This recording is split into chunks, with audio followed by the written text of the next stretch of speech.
बेटा functional group वाले सवालात जो थे, हमने last time functional group isomerism पढ़ा था। उसके बहुत सारे सवालात हमने क्लास में किए थे, कुछ मैंने होमवर्क भी दिए थे। तो होपफुली ये सवालात आप लोगों ने अपने पास कर लिए होंगे, ठीक है। ये सारे सवालात की मैंने प्रैक्टिस कराई भी थी, और मैंने आप लोगों को होमवर्क भी दिया था। ये देखने सारे सवालात, तो ये लास्ट क्लास में हुआ था, किसी क्लास रह गई है तो बेटा बहुत इंपॉर्टेंट क्लास थी। इसकी आपने रिकॉर्डिंग लाजमी देखनी, क्योंकि अगर ये तरीका आप लोगों ने सीख लिया तो it would be very helpful for you कि आप किसी भी फंक्शनल ग्रुप के कितने भी कार्बन कंपाउंड्स के आइसोमेरिज्म बता सकते हैं। अगर ये आपने नहीं देखा तो दूसरा तरीका मुश्किल नहीं है। दूसरा तरीका बस यही है कि अब ये कितने आइसोमर्स बने हैं, 7 बने हैं, या कितने बने, 28 बने हैं। तो ये सब आपको बनाने पड़ेंगे, और ये बनाना इट्स नॉट अ प्रैक्टिकल, ठीक है।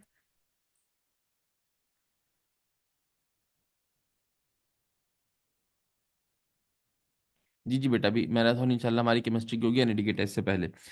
अच्छा, फिलहाल हम अभी फ्यूचर की बातें नहीं करते, फ्यूचर प्लानिंग चलेगी। अभी हम आते हैं अपना आइसोमेरिज्म के नेक्स्ट टॉपिक पे। आइसोमेरिज्म जो अगला है वो फंक्शनल ग्रुप आइसोमेरिज्म की बात है।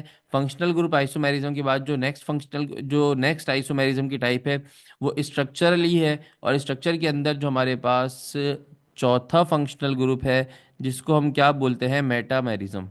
Metamerism, what is this metamerism?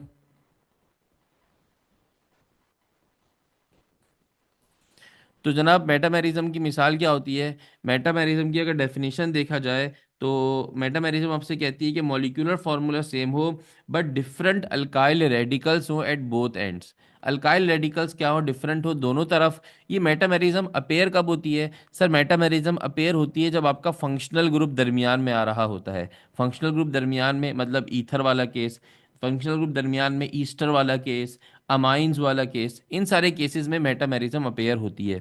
कैसे, जरा देख लेते हैं कि कहता क्या है। कि भाई ये कहता है same molecular formula.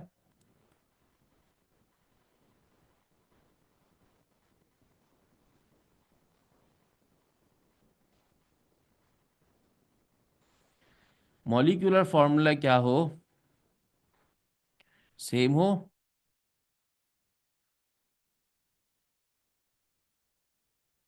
But different distribution, unequal distribution भी कहते हैं।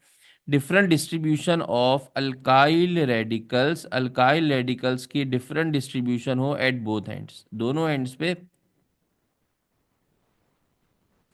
अल्काइल रेडिकल्स की डिफरेंट डिस्ट्रीब्यूशन हो, मींस। अब मैं इसकी मिसाल से बात कर लेता हूँ, ये इतने मुश्किल नहीं होते, क्विकली कवर हो जाते हैं। इसकी मिसाल ये है भाई, आपने देखा एक सब्सटेंस जिसका नाम है C4H10O। C4H10O से ज़रा क्विकली मुझे बताइएगा कौन से फंक्शनल ग्रुप बन सकते हैं।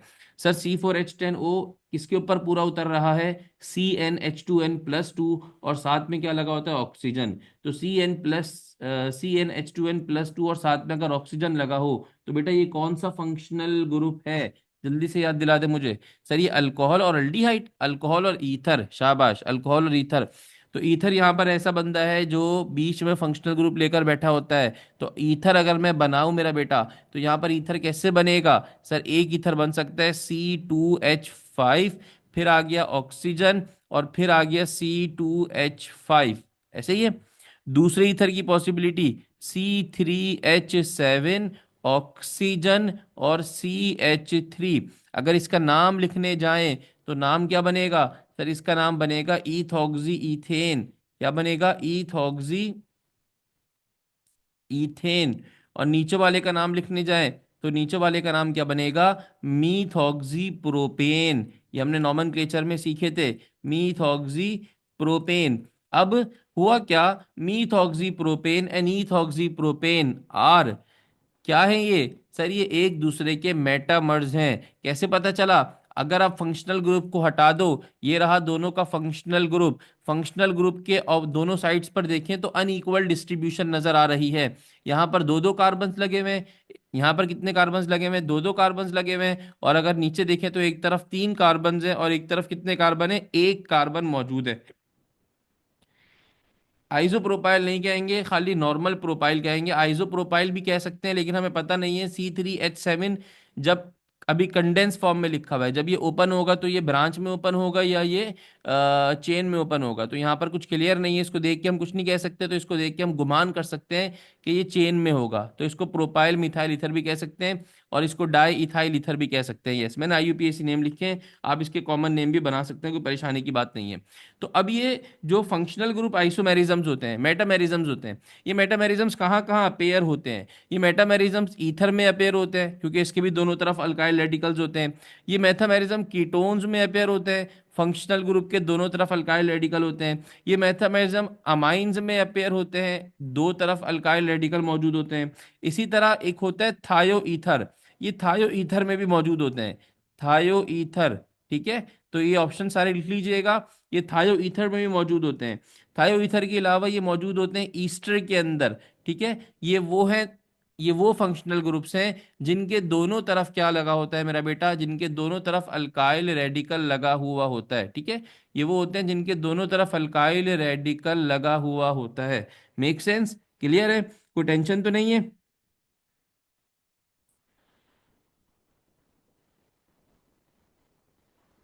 हम्म। अच्छा जी, अब जरा मैं बात करता हूँ कुछ स्ट्रक्चर्स की। मैं तीन स्ट्रक्चर्स ड्रॉ करता हूँ आपके सामने बेटे, तीन नन्हे मुन्ने मासूम से स्ट्रक्चर्स ड्रॉ करता हूँ, मुझे बताइए ये तीनों स्ट्रक्चर्स एक दूसरे के लिए कौन सा आइसोमेरिज्म है।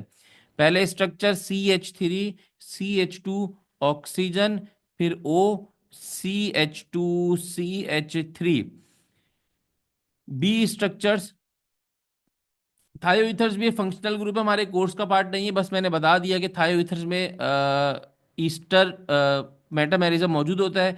पुरानी किताब की एग्जाम्पल में लिखी हुई थी, ईथर की तरह थायो ईथर एक क्या है बेटा, फंक्शनल ग्रुप है। ईथर में ऑक्सीजन आता है, थायो ईथर में सल्फर आता है दरमियान में।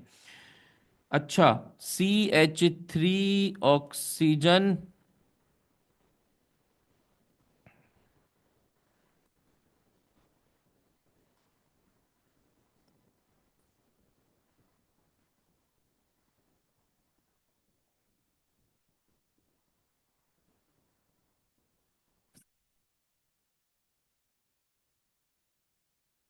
ये लीजिएगा, ये बेटा मैंने तीन स्ट्रक्चर्स लिखे हैं।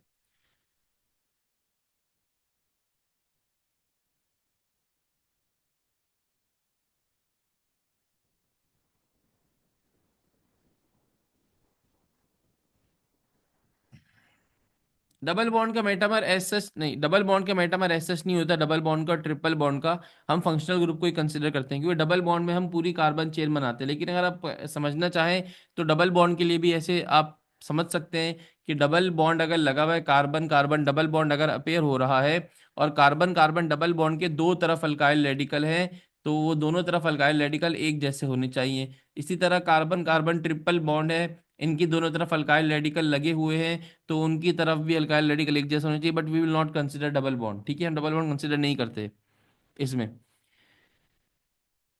अच्छा, जो पहला वाला है, अब अगर बात करेंगे ये थर्ड वाला आइसो है, अगर मैं ए और बी की बात करूं, तो बच्चा मैं ए और बी की जब बात करूंगा तो ए और बी एक दूसरे के लिए क्या है, A and B.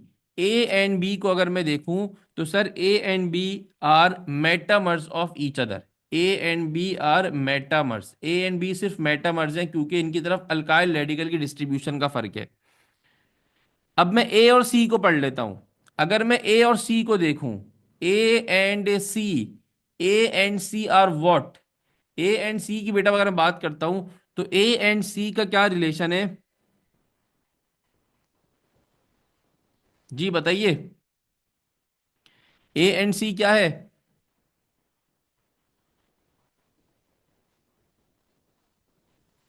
A and C की अगर मैं बात करूं तो भाई ये मेटामर भी है, मेटामर के साथ साथ ये पोजीशन आइसोमेरिज्म भी है। सर पोजीशन आइसोमेरिज्म कैसा है? जब इसको आप बनाने जाओगे तो इसकी पोजीशन क्या बनेगी? सर इसकी चेन बनेगी, ये कार्बन चेन होगी और सर कार्बन चेन नीचे की तरफ उतरेगी। ठीक है, ये कार्बन चेन होगी। जब ये कार्बन चेन होगी तो जो फंक्शनल ग्रुप लगा हुआ है वो सेकंड कार्बन पे लगा हुआ है। फंक्शनल ग्रुप कौन से कार्बन पे लगा हुआ है? सेकंड कार्बन पे। यहां पर फंक्शनल ग्रुप जो लगा हुआ है पहले कार्बन पे लगा हुआ है, तो A and C will be considered as functional group, sorry, A and C will be considered as metamerism. Metamerism के साथ साथ ये पोजीशन आइसोमेरिज्म भी कंसिडर किए जाएंगे, क्योंकि इनकी पोजीशन ऑफ फंक्शनल ग्रुप भी क्या है, डिफरेंट है। ए एंड सी के बाद बात कर लेते हैं हम बी और सी की। B and C are what? B and C are again same. B and C सबसे पहले तो क्या है, मेटामेरिज्म ही हैं। मेटामेरिज्म्स क्यों हैं? क्योंकि भाई यहाँ पर नॉर्मल अल्काइल रेडिकल लगा हुआ है, नॉर्मल प्रोपाइल लगा हुआ है, नीचे वाली चेन के अंदर आइसोप्रोपाइल लगा हुआ है। ठीक है बेटा, ए और सी की पोजीशन डिफरेंट है। ए और सी की पोजीशन डिफरेंट है। देखिए, हम आइसोमेरिज्म की डेफिनेशन रिवाइज कर लें सारे पार्ट्स की। चेन आइसोमेरिज्म्स क्या होते हैं? चेन आइसोमेरिज्म्स होते हैं इसमें structure of carbon chain different हो, एक ब्रांच चेन हो, एक अनब्रांच चेन हो, इस तरीके से। इसी तरह जो हमारे पास दूसरे कौन से होते हैं, पोजीशन आइसोमेरिज्म क्या होते हैं, जिसमें फंक्शनल ग्रुप की पोजीशन डिफरेंट हो। फंक्शनल ग्रुप आइसोमेरिज्म्स क्या होते हैं, जिसमें फंक्शनल ग्रुप ही डिफरेंट हो। और मेटामेरिज्म्स क्या होते हैं, जिसमें अल्काइल रेडिकल, मेटामेरिज्म्स क्या होते हैं जिसमें अल्काइल रेडिकल्स की पोजीशन अनइक्वल हो। क्लियर है ये सारी बात ठीक है। ए और बी की बात करें तो अब समझिएगा, जो मैं बता दूं बेटा वही कंक्रीट है, उस पर कोई सवाल हो तो पूछिएगा, लेकिन ये मत पूछिएगा सर आपने बोला ये पोजीशन है तो क्या ये चेन नहीं हो सकते, क्या ये इनका नाम साथ नहीं हो सकता। तो ऐसे सवाल मत पूछिएगा। जो बता रहा हूँ वो कंक्रीट है, हाँ उसमें कोई कंफ्यूजन है तो वो पूछें। अगर मैं बोल रहा हूँ कि ये चेन नहीं है तो ये सवाल ना लिखें क्या ये चेन नहीं हो सकते, क्या ये फंक्शनल ग्रुप नहीं हो सकते। ठीक है, तो जरा बड़े अच्छे बच्चे बन जाए बेटा। पहले हम बात कर लेते हैं ए और बी की, पहले हम बात कर लेते हैं ए और बी की, छोड़ दें बाकी सबको। ए और बी के अलावा कोई सवाल मत पूछिएगा अभी। ए और बी को जब आप पढ़ेंगे तो ए और बी में आप देखें, ये रही कार्बन चेन, ये रही आपकी कार्बन चेन। ठीक है, जो ये कार्बन चेन है, और ये आपका अल्कोक्सी है, ये आपका अल्कोक्सी है। तो इसमें सिर्फ आप क्या देख रहे हैं, ए और बी में अगर आप देखें, ये रही carbon chain, this is the carbon chain. ठीक है, और ये आपका क्या है, अल्कोक्सी है। गलत हो गया, मुझसे उल्टा हो गया, कार्बन चेन खाली होती है। ये रही कार्बन चेन बेटा, और ये आपका क्या है, अल्कोक्सी है। अब जरा समझे बात को, ए और बी को फोकस करें। ए और बी में सवाल आया है, बताओ कौन से आइसोमर्स हैं। तो आपने देखा ए और बी में फर्क क्या है। ए और बी में ऑक्सीजन की वजह से डिस्ट्रीब्यूशन अनइक्वल है। जब डिस्ट्रीब्यूशन अनइक्वल है तो they will considered as metamerism. अच्छा, जब मेटामेरिज्म होगा ना, तो मेटामेरिज्म के साथ अल्टीमेटली वो चेन आइसोमर भी होगा, लेकिन लिखने की जरूरत नहीं है, क्योंकि मेटामेरिज्म के अंदर ही चेन आइसोमेरिज्म, जो पहला वाला पार्ट है हमारे पास स्केलेटल आइसोमेरिज्म, वो छुपा हुआ है। मेटामेरिज्म होगा तो उसी वजह से, अब देखो यहाँ पे सर दो कार्बन की चेन बन रही है, यहाँ पर कितने कार्बन की बन रही है, दो कार्बन की। यहाँ कितने कार्बन की चेन बन रही है, तीन कार्बन की। तो क्या ये मेटामेरिज्म नहीं होगा, क्या ये चेन आइसोमेरिज्म नहीं होगा? अगर कोई स्ट्रक्चर मेटामर्स है तो समझे बाय डिफॉल्ट ही वो चेन आइसोमर कंसिडर किए जाएंगे। क्लियर है बात? आई रिपीट, कुछ बच्चे बोल रहे थे कि ए और बी क्या चेन आइसोमर नहीं है, तो मैंने बता दिया कि मेटामर लिख दिया, मेटामर का मतलब ही यही है कि वो चेन आइसोमर है। ए और बी क्लियर हो गया, मेटामर लिख दिया इसका मतलब वो चेन आइसोमर है।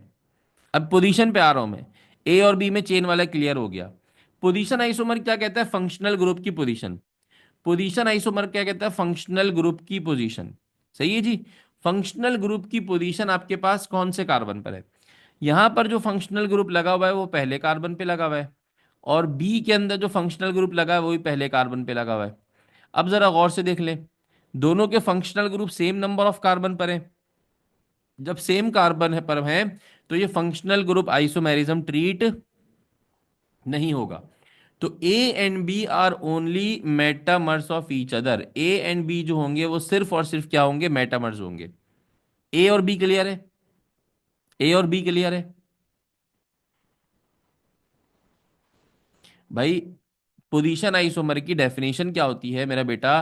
पोजीशन आइसोमर की डेफिनेशन होती है कि फंक्शनल ग्रुप की पोजीशन डिफरेंट हो। पोजीशन आइसोमर कहता है फंक्शनल ग्रुप की पोजीशन डिफरेंट हो। यहाँ तो फंक्शनल ग्रुप जो है वो एक ही कार्बन पे लगा हुआ है, ए के अंदर भी पहले पे लगा हुआ है और बी के अंदर भी पहले पर लगा हुआ है। तो फंक्शनल ग्रुप की जब पोजीशन सेम है तो ए और B will not consider as position isomer. तो ए और बी सिर्फ और सिर्फ क्या होंगे, मेटामर होंगे। ठीक है जी। पोजीशन पोजीशन आइसोमर में फंक्शनल ग्रुप सेम होता है, सिर्फ और सिर्फ फंक्शनल ग्रुप की पोजीशन डिफरेंट होती है। ए और बी क्लियर है। अब मैं जाता हूं ए और सी पे। ए और सी के अलावा कोई बेटा दिमाग ना लगाए, ए और सी पर रहे। ठीक है, ए और बी क्लियर है, बी और बी का कोई सवाल नहीं आना चाहिए। ए और सी की बात करते हैं। अब जनाब ए और सी को देखें। ए तो लिखा हुआ ही है, सी को जरा एलेबरेट कर लेते हैं। सी में सर ये जो है ये आपका अल्कोक्सी कहलाएगा, इसका तो वैसे ही कोई लेना देना नहीं है इस गरीब का। हमारे पास ये रही कार्बन चेन। जब आप कार्बन चेन की बात करेंगे तो सर ये जो कार्बन चेन आपने बनाई है ये 3 कार्बन्स की है, 3 कार्बन्स की चेन है। और इसमें 1, 2 और 3, तीस दूसरे कार्बन पे क्या लगा हुआ है, दूसरे कार्बन पे फंक्शनल ग्रुप लगा हुआ है। मैं ए और सी को कंसिडर कर रहा हूं। ए और सी में सबसे पहले क्या देखें कि unequal distribution of alkyl radical है या नहीं है। ए और सी में सबसे पहले देखें क्या unequal distribution of alkyl radical है या नहीं है। नजर आ रही है सर, आंखें फाड़ के देखने की जरूरत ही नहीं है, नजर आ रही है। ए में दोनों तरफ इथाइल है, सी में एक तरफ 3 कार्बन है और एक तरफ 1 कार्बन है, अनइक्वल डिस्ट्रीब्यूशन है। तो चुपचाप ए और सी सबसे पहले तो क्या होगा, मेटामर हो गए। फिर मैंने एक बात बताई थी कि अगर मेटामर है, अनइक्वल डिस्ट्रीब्यूशन है, तो अल्टीमेटली वो चेन आइसोमर होगा। अल्टीमेटली वो फर्स्ट वाली टाइप को बिलोंग कर रहा होगा, तो वो लिखने की जरूरत नहीं है। मेटामर है तो अल्टीमेटली आपके पास चेन या स्केलेटल आइसोमर होगा। आज आगे आते हैं। अब ए और सी को मजीद देखें। ए में जो फंक्शनल ग्रुप है वो पहले कार्बन पर आ रहा है। ए में जो फंक्शनल ग्रुप है वो कौन से कार्बन पर आ रहा है, पहले कार्बन पर। सी में जो फंक्शनल ग्रुप है वो कौन से कार्बन पर आ रहा है, सर वो दूसरे कार्बन पर आ रहा है। तो फंक्शनल ग्रुप की पोजीशन डिफरेंट हो तो इट मींस पोजीशन आइसोमर होता है। तो ए और सी मेटामर के साथ पोजीशन आइसोमर भी है। Is this clear. अब कोई तीसरा आइसोमर अगर आप पैदा करना चाहेंगे ए और सी में तो होगा नहीं, और आप दिमाग को खाली तकलीफ देंगे, घुटनों में मेरा बेटा सिर्फ दर्द होगा। ए और सी में कोई टेंशन है। तो ए और C are meta and position isomer. तो बच्चों को बेटा सलाम, जिन्होंने पहले पहले बता दिया था। ए और सी मेटामर क्यों है, मेटामर की डेफिनेशन बेटा पहले आप पढ़ें, फिर आपको पता चल जाएगा मेटामर क्यों है। मेटामर कहता है कि ए और सी की position alkyl radical unequal distribute हो तो मेटामर होता है। अल्काइल रेडिकल अनइक्वल डिस्ट्रीब्यूट होने से मुराद, ए में अगर आप देखें तो ऑक्सीजन के एक तरफ 2 अल्काइल रेडिकल, ऑक्सीजन के दूसरी तरफ 2 अल्काइल रेडिकल। सी में अगर आप देखें तो ऑक्सीजन के एक तरफ 1 अल्काइल रेडिकल और दूसरी तरफ 3 अल्काइल रेडिकल। अनइक्वल डिस्ट्रीब्यूशन है ए और सी में। ए और सी की बात कर रहा हूं, बी और सी की बात नहीं कर रहा मैं। बी और सी की बात नहीं कर रहा। तो ए और सी हमारा क्लियर हो गया। ठीक है, अब हम बात करते हैं बी और सी की। अब मेरा बेटा हम बात करते हैं बी और सी की। तो जरा गौर से देखिए। अब हम बात करते हैं बी और सी की। बेटा ए इटसेल्फ कुछ नहीं है। अब कुछ बच्चे नए नमूने आ रहे हैं, वो कह रहे हैं सर ए पोजीशन आइसोमर है। अरे मेरा प्यारा बेटा, ए इटसेल्फ अकेला कुछ नहीं है। ए को किसी के साथ देखें, आइसोमर्स में हमेशा दो में कंपैरिजन होता है ना। एक स्ट्रक्चर को आप देखो, अब आप बोलो सर ये CH3, CH2, ऑक्सीजन, CH3, ये कौन कौन सा आइसोमर है। अल्लाह के बंदे, इस एक को देख के थोड़ी बता सकते हैं कौन सा आइसोमर है। आइसोमर तो दो स्ट्रक्चर को देख के बताओगे ना। तो एक स्ट्रक्चर इटसेल्फ आइसोमेरिज्म डिफाइन नहीं कर सकता। ठीक है, कौन सा आइसोमर है उसके लिए कम से कम दो स्ट्रक्चर होने चाहिए। अब जनाब मैं बात करता हूं बी और सी की। अब मैं बात करता हूं किसकी, बी और सी की। अब 1 मिनट के लिए बिल्कुल हौसला रखें, बी और सी समझें, फिर मैं बात करूंगा आगे। बी और सी की। बी और सी को जरा गौर से देखें। बी को अगर आप देखेंगे तो oxygen as a functional group है। बिल्कुल आराम से समझिएगा, मोहब्बत से, प्यार से। ऑक्सीजन की एक तरफ 1 कार्बन है, ऑक्सीजन के दूसरी तरफ 3 कार्बन है। अब इसको कंपेयर करना है दूसरे वाले से। तो दूसरा वाला जो है सर, ऑक्सीजन की एक तरफ 1 कार्बन है, ऑक्सीजन के दूसरी तरफ 3 कार्बन है। सबसे पहले तो मुझे देख के बताइए, दिल पे हाथ रख के बताइए, दिल पे हाथ रख के बताइए, क्या दोनों तरफ इक्वल डिस्ट्रीब्यूशन है कार्बन्स की? तो सर दो आंसर आएंगे यहां से, एक आएगा यस, एक आएगा नो। जो बच्चे कह रहे हैं कि हाँ सर इक्वल डिस्ट्रीब्यूशन है अल्काइल रेडिकल के ऑक्सीजन के दोनों तरफ, ऑक्सीजन के एक तरफ 1 कार्बन, दूसरी तरफ 3 कार्बन, एक तरफ 1 कार्बन, दूसरी तरफ 3 कार्बन, नंबर ऑफ कार्बन के लिहाज से सर आप देखें तो इक्वल डिस्ट्रीब्यूशन है। बट अल्काइल रेडिकल्स के लिहाज से देखें तो दे आर नॉट इक्वल। एक तरफ, एक तरफ जो अल्काइल रेडिकल लगा हुआ है वो विदाउट ब्रांच है, और सी वाले स्ट्रक्चर में जो अल्काइल रेडिकल लगा हुआ है वो विद ब्रांच है। तो both alkyl radicals are different. अगर इस अल्काइल रेडिकल की बात करेंगे तो ये अल्काइल रेडिकल कौन सा है? N propyl. ये कौन सा कहलाता है? N propyl. इस अल्काइल रेडिकल की बात करेंगे तो ये कौन सा कहलाता है? आइसोप्रोपाइल। तो जब अल्काइल रेडिकल डिफरेंट है, N propyl isopropyls are both different, दोनों की प्रॉपर्टीज, दोनों का स्ट्रक्चर, दोनों का सब कुछ डिफरेंट होता है, तो आप इसको क्या बोलोगे? ऑक्सीजन के दोनों तरफ डिफरेंट अल्काइल रेडिकल्स लगे हुए हैं, तो बी एन सी सबसे पहले तो क्या हो जाएंगे? मेटामर हो जाएंगे। सबसे पहले क्या हो जाएंगे? मेटामर हो जाएंगे। आई रिपीट, मेटामर क्यों हो जाएंगे? दोबारा रिपीट करता हूं कि सर अनइक्वल डिस्ट्रीब्यूशन लगी हुई है अल्काइल रेडिकल की। अनइक्वल सर कैसे लगी हुई है? डिफाइन कर दें। सर अनइक्वल ऐसे लगी हुई है कि एक तरफ नॉर्मल प्रोपाइल है, और सी में एक तरफ क्या लगा हुआ है? आइसो प्रोपाइल लगा हुआ है। नंबर ऑफ कार्बन के लिहाज से तो सही है, नंबर ऑफ कार्बन के लिहाज से तो सही है, but N propyl and isopropyl are different alkyl radicals. और मैंने डेफिनेशन भी क्या लिखी है कि भाई आपके पास डिफरेंट अल्काइल रेडिकल्स होने चाहिए एट बोथ एंड्स। अगर डिफरेंट अल्काइल रेडिकल्स है बोथ एंड्स पे तो वो मेटामेरिज्म होगा। Make sense? ये चीज समझ में आ गई? तो सबसे पहले तो दिमाग में बिठा ले कि मेटामर है। अब आगे देखिए, फिर मैंने एक बात कही कि मेटामर है, तो मेटामर के साथ चेन आइसोमर लिखना बेकार है, क्योंकि मेटामर है तो इसका मतलब चेन आइसोमर भी होगा, तो चेन लिखना बेकार है। चेन का मतलब क्या होता है कि भाई कार्बन चेन क्या हो? डिफरेंट हो। वैसे यहाँ पे कार्बन चेन अगर आप देखें तो सेम है, इसमें भी 3 कार्बन की कार्बन चेन है, इसमें भी 3 कार्बन की कार्बन चेन है, तो मेटामर के साथ चेन आइसोमर आप नहीं लिखते। दूसरी बात क्या थी कि सर पोजीशन आइसोमेरिज्म। जब मेरा बेटा पोजीशन आइसोमेरिज्म की बात करेंगे तो बी वाले स्ट्रक्चर में आपको नजर आएगा कि फंक्शनल ग्रुप फर्स्ट कार्बन पे लगा हुआ है, फंक्शनल ग्रुप फर्स्ट कार्बन पे लगा हुआ है, ठीक है। सी वाले स्ट्रक्चर में नजर आएगा कि जो फंक्शनल ग्रुप है वो सेकंड कार्बन पे लगा हुआ है। तो फंक्शनल ग्रुप की पोजीशन डिफरेंट है, इसका मतलब ये होगा कि this is called as position isomerism. ये मेटामर भी है और मेटामर के साथ पोजीशन आइसोमेरिज्म भी है। Is is clear? अब कोई टेंशन है जरा मुझे बताइएगा बेटा।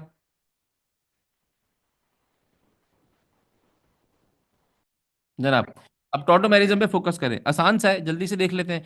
टॉटोमेरिज्म की बात करते हैं तो टॉटोमेरिज्म की डेफिनेशन होती है shifting of proton from one atom to another atom. एक ही स्ट्रक्चर में, एक ही मॉलिक्यूल में प्रोटॉन की शिफ्टिंग पॉसिबल हो। Shifting of proton from one atom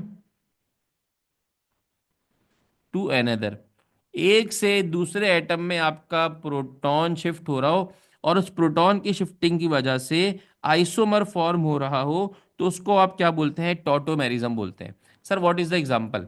अगर मैं एग्जांपल की बात करूं तो इसकी कोई सा भी आप क्या ले लें, कोई सा भी कीटोन ले लें, कोई सा भी क्या ले लें आप? कीटोन ले लें। तो मैंने कीटोन की मिसाल ली। हमारे पास कीटोन जो होता है, most famous ketone is acetone. तो मैंने एसीटोन लिया, CH3, सी डबल बॉन्ड ऑक्सीजन, CH3, ये मैंने एसीटोन लिया। एसीटोन एक रिवर्सिबल रिएक्शन करता है। वो क्या रिवर्सिबल रिएक्शन करता है एसीटोन? उस रिवर्सिबल रिएक्शन में होता क्या है कि कार्बन इस ऑक्सीजन से कहता है कि हम, आप जो है वो, बेसिकली कार्बन और ऑक्सीजन क्या बोलते हैं कि हम एक दूसरे का डबल बॉन्ड क्या कर देते हैं? ब्रेक कर देते हैं। हम डबल बॉन्ड को क्या करते हैं? ब्रेक करते हैं। और कार्बन बोलता है कि मैं आपके साथ क्या बनाता हूं? सिंगल बॉन्ड बनाता हूं। अब जब डबल बॉन्ड ब्रेक होकर सिंगल बॉन्ड बनेगा, ये वाला डबल बॉन्ड ब्रेक होकर सिंगल बॉन्ड बनेगा, तो उसके नतीजे में इस ऑक्सीजन की वैलेंसी भी आउट होगी, इस कार्बन की वैलेंसी भी आउट होगी। Make sense? तो ये वाला कार्बन क्या करेगा, अपनी वैलेंसी को फुलफिल करने के लिए प्रीवियस कार्बन के साथ डबल बॉन्ड बना लेगा, और प्रीवियस कार्बन के बाद एक एक्स्ट्रा बॉन्ड बन रहा है, तो वो अपना हाइड्रोजन ऑक्सीजन को दे देगा। सर बहुत सारी बातें कर दी आपने बगैर कुछ किए। आइए मैं जो बोल रहा हूँ वो करते हैं। मैंने क्या बोला, कुछ भी ना करें, कार्बन ऑक्सीजन का डबल बॉन्ड तोड़ दें। तो आपने ये क्या किया भाई, कार्बन ऑक्सीजन का डबल बॉन्ड तोड़ दिया। आपने क्या किया, कार्बन ऑक्सीजन का डबल बॉन्ड तोड़ दिया। जब कार्बन ऑक्सीजन का डबल बॉन्ड तोड़ गया, तो कार्बन ऑक्सीजन का क्या रह गया, सिंगल बॉन्ड रह गया। अब हुआ क्या, जब कार्बन ऑक्सीजन का सिंगल बॉन्ड रह गया, तो एक वैलेंसी ऑक्सीजन के पास, एक वैलेंसी कार्बन के पास क्रिएट हो गई। एक बॉन्ड टूटता है तो दो वैलेंसीज क्रिएट होती हैं, दो पोजीशंस क्रिएट होती हैं। अब ये वाला कार्बन जो है, जिसने डबल बॉन्ड तोड़ा है, वो एक बॉन्ड बना लेगा प्रीवियस कार्बन के साथ। तो इन दोनों के दरमियान बन गया डबल बॉन्ड। जैसे ही इन दोनों के दरमियान बना डबल बॉन्ड, वैसे ही इसकी वैलेंसी देखें निकल के हो गई 5। इसकी वैलेंसी निकल के क्या हो गई, 5 हो गई। जब ये 5 हो गई, तो ये क्या बोलेगा कि भाई आप मुझसे मेरा हाइड्रोजन लो। यहाँ पर 3 हाइड्रोजन है, 2 हाइड्रोजन रह जाएंगे, और एक हाइड्रोजन ये दे देगा इस ऑक्सीजन को। जब इस ऑक्सीजन को हाइड्रोजन देगा, तो ये बन जाएगा ओ एच। ये क्या बन जाएगा, O H. This is the ketone. ये मेरा बेटा आपके पास क्या था, कीटोन था। ये क्या था, कीटोन था। और ये बन गया अल्कोहल। और ऐसा अल्कोहल जिसमें डबल बॉन्ड मौजूद होता है, ऐसा अल्कोहल जिसमें डबल बॉन्ड मौजूद है, तो ऐसा अल्कोहल जिसमें डबल बॉन्ड मौजूद होता है, इसको आप बोलते हैं इनोल। इसको आप क्या बोलते हैं, इन मतलब डबल बॉन्ड, ओल मतलब अल्कोहल, तो इसको आप बोलते हैं इनोल। तो this is called as keto enol formation. इसको कीटो इनोल रिएक्शन भी कहते हैं। Keto enol is a reversible reaction, जिसमें आप कीटोन से इनोल बना लेते हैं और इनोल से कीटोन बना लेते हैं। तो it is called as keto enol reaction. Keto enol reaction, अब देखें दोनों के फॉर्मूला क्या है, सेम है। दोनों के फॉर्मूले, मॉलिक्यूलर फॉर्मूले क्या है, सेम है। मॉलिक्यूलर फॉर्मूले की बात करूं, तो ये क्या हो जाएगा, C3H6 ऑक्सीजन। अब ये दोनों एक दूसरे के कौन से आइसोमर्स है? सर सबसे पहले अगर आप देखा जाए तो ये दोनों आइसोमर्स कौन से हैं? अगर सबसे पहले हम देखा जाए तो ये फंक्शनल ग्रुप आइसोमेरिज्म है, क्योंकि यहाँ पे कीटोन फंक्शनल ग्रुप है, यहाँ पे इनोल फंक्शनल ग्रुप है। ये फंक्शनल ग्रुप बने किस वजह से? सही, ये फंक्शनल ग्रुप बने शिफ्टिंग ऑफ प्रोटॉन की वजह से। यहां से प्रोटॉन निकला कार्बन से, और वो किसके पास चला गया, ऑक्सीजन के पास चला गया। तो दिस शिफ्टिंग ऑफ प्रोटॉन, इससे बना कौन सा फंक्शनल ग्रुप, आइसोमेरिज्म। लेकिन वो फंक्शनल ग्रुप आइसोमेरिज्म क्या कहलाएगा, उसका नाम होगा टॉटोमेरिज्म। तो tautomerism is a kind of functional group isomerism, जिसमें फंक्शनल ग्रुप क्या हो जाता है, चेंज हो जाता है। अच्छा लाजमी नहीं फंक्शनल ग्रुप चेंज होता है, लाजमी नहीं है, लेकिन टॉटोमेरिज्म की बस डेफिनेशन क्या होती है कि प्रोटॉन की शिफ्टिंग होती है एक एटम से दूसरे एटम की तरफ इन अ सिंगल मॉलिक्यूल। ये देखें, it will consider a single molecule. ये एक सिंगल मॉलिक्यूल कंसिडर होगा जिसके अंदर बहुत सारे एटम्स है। तो भाई एक एटम से दूसरे एटम तक प्रोटॉन की जो शिफ्टिंग होगी, this shifting of proton will form the tautomerism. ये शिफ्टिंग ऑफ प्रोटॉन क्या बनाएगा, टॉटोमेरिज्म बनाएगा। ठीक है, कोई टेंशन तो इसमें, कोई टेंशन नहीं है। अब नेक्स्ट होती है इसकी मिसाल एक और। वो एक और मिसाल देख लें, ये दो मिसालें पेपर में अक्सर दी जाती हैं, पूछी भी होती हैं। उसका नाम है फॉर्मेशन ऑफ ज्विटराइन। ज्विटराइन की फॉर्मेशन। ऑल दो ज्विटराइन हमारे पास आगे जाके कार्बोहाइड्रेट्स वाले चैप्टर के अंदर भी आएगा, लेकिन यहाँ पे जरा देख लीजिएगा ये ज्विटराइन होता क्या है। पहले ज्विटराइन बना के देख लेते हैं। यहाँ पर लगा हुआ है कार्बन, कार्बन के साथ मौजूद है हाइड्रोजन, हाइड्रोजन के साथ एक तरफ मौजूद है COOH, एक तरफ मौजूद है अल्काइल रेडिकल, एक तरफ मौजूद है मान लो NH2। ठीक है जी, this is called as amino acid. ये कहलाता है आपके पास अमीनो एसिड, जिसमें कार्बोक्सिलिक ग्रुप भी लगा हो और जिसमें अमाइन ग्रुप भी लगा हो। तो this is called as amino acid. अब अमीनो एसिड में क्या होता है, अमीनो एसिड में होता यह है कि भाई ये जो नाइट्रोजन है इसके पास है एक लोन पेयर। तो इस लोन पेयर की वजह से ये नाइट्रोजन यहां से एक हाइड्रोजन को, कार्बोक्सिलिक वाले हाइड्रोजन को अपने पास एज अ प्रोटॉन वेलकम करता है। एज अ प्रोटॉन क्या करता है, वेलकम करता है। तो जब ये एज अ प्रोटॉन इसको वेलकम करेगा, तो उसके नतीजे में क्या होगा मेरा बेटा, उसके नतीजे में होगा आपका ये रिवर्सिबल रिएक्शन होगा। उसके नतीजे में क्या होगा, सबसे पहले गौर से देखें कि यहां पर मौजूद है कार्बन, ऊपर मौजूद है अल्काइल रेडिकल, यहां पर लगा हुआ है हाइड्रोजन, यहां पर लगा हुआ है सी डबल बॉन्ड ऑक्सीजन, ये बॉन्ड बना हुआ है नाइट्रोजन का NH2। क्या बना हुआ है, NH2।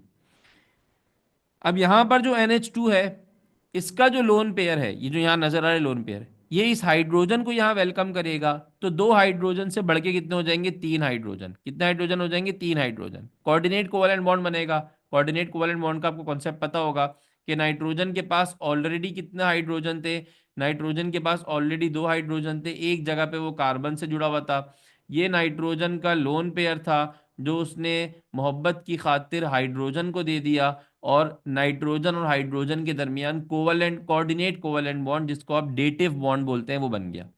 कौन सा बॉन्ड बन गया, डेटिव बॉन्ड बन गया। ठीक है, आप कलेक्टिवली लिखेंगे NH3। डेटिव बॉन्ड बनने की वजह से इसके ऊपर एक साइन आता है जिसका नाम हो जाएगा प्लस का sign. C double bond oxygen ने क्या किया, इसके पास लगा हुआ था बेचारा अच्छा भला हाइड्रोजन, इसने हाइड्रोजन से अपना बॉन्ड इलेक्ट्रॉन भी छीना ऑक्सीजन ने, और हाइड्रोजन का भी इलेक्ट्रॉन छीना, और दोनों इलेक्ट्रॉन छीन के इसको धक्के मार के घर से बाहर निकाल दिया। तो इस सी डबल बॉन्ड ऑक्सीजन पे कौन सा चार्ज होगा बेटे, नेगेटिव चार्ज होगा।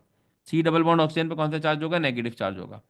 तो इस आयन को, जिसमें पॉजिटिव इट सेल्फ, ये एक न्यूट्रल आयन होगा, इट सेल्फ ये न्यूट्रल होगा, क्योंकि इसमें बेटा पॉजिटिव चार्ज भी नेगेटिव चार्ज भी, पॉजिटिव और नेगेटिव एक दूसरे को कैंसिल करेंगे तो ये न्यूट्रल होगा। तो इस शक्ल को, इस आयन को बेटा आप क्या बोलते हैं, इसको बोलते हैं zwitterion. Zwitterion is a derived form, या zwitterion is derived from amino acid. Zwitterion जो होता है वो अमीनो एसिड से ड्राइव होता है, जिसमें अमीनो एसिड का नाइट्रोजन, अमाइंस का नाइट्रोजन, कार्बोक्सिलिक के हाइड्रोजन को, कार्बोक्सिलिक के प्रोटॉन को वेलकम करता है। ठीक है, और प्रोटॉन शिफ्टिंग होती है फ्रॉम कार्बोक्सिलिक, कार्बोक्सिलिक से अमाइंस की तरफ। दिस शिफ्टिंग ऑफ प्रोटॉन, ये जो शिफ्टिंग ऑफ प्रोटॉन होती है, this is called as tautomerism, जिसके नतीजे में अमीनो एसिड कन्वर्ट होता है ज्यूटराइन में, और ज्यूटराइन कन्वर्ट हो सकता है अमीनो एसिड के अंदर। तो ये एक सिंपल सा फिनोमेना है। ठीक है, ये भी देखें विद इन द मॉलिक्यूल कहानी हो रही है। ये पूरा का पूरा एक क्या है बेटा, मॉलिक्यूल है, जिसको आप क्या बोल रहे हैं, अमीनो एसिड। इसी मॉलिक्यूल में, इसमें दो मॉलिक्यूल्स इन्वॉल्व नहीं होते, एक ही मॉलिक्यूल होता है। एक ही मॉलिक्यूल में एक एटम से दूसरे एटम की तरफ प्रोटॉन शिफ्ट हो रहा है। प्रोटॉन का मतलब है हाइड्रोजन विदाउट इलेक्ट्रॉन।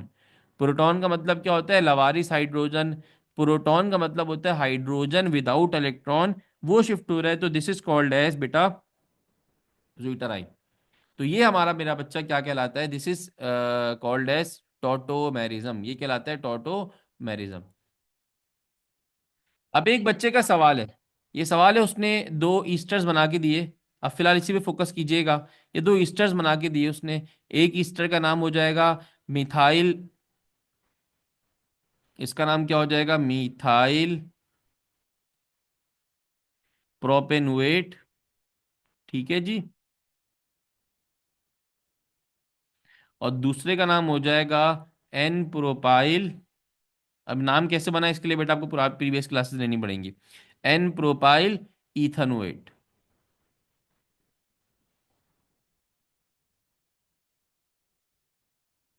अच्छा, पहला वाला प्रोपेनुएट नहीं होगा, ब्यूटेनुएट होगा। मुझे भी लगता है क्लासेस दोबारा से लेनी पड़ेंगी। तो पहला वाला बेसिकली प्रोपेनुएट नहीं होगा, चार कार्बन का चेन बनेगा, तो ये ब्यूटेनुएट होगा। ठीक है, अब जरा समझें, अब जरा समझे कि भाई ये दोनों कौन से आइसोमर काउंट होंगे। अगर इनका फॉर्मूला देखें तो इनका फॉर्मूला तो सेम नजर आएगा। इनका फॉर्मूला अगर आप पढ़ेंगे तो फॉर्मूला इनका मिलेगा 1 2 3 4, 5 कार्बन है, C5H10O2।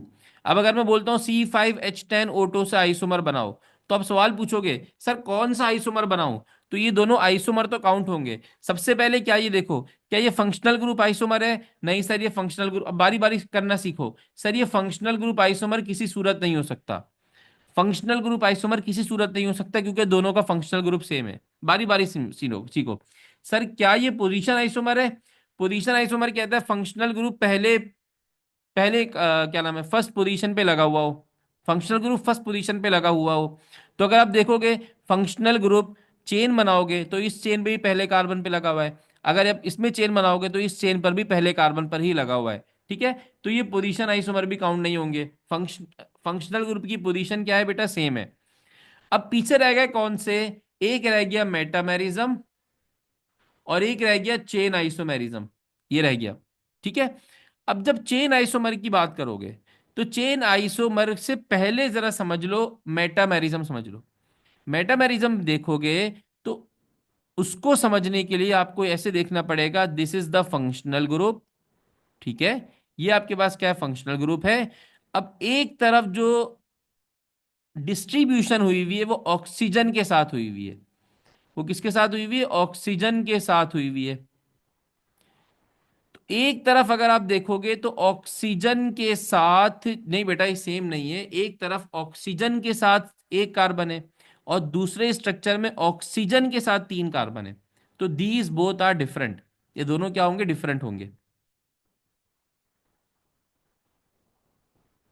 इनका नाम भी क्या होगा बेटा? डिफरेंट होगा।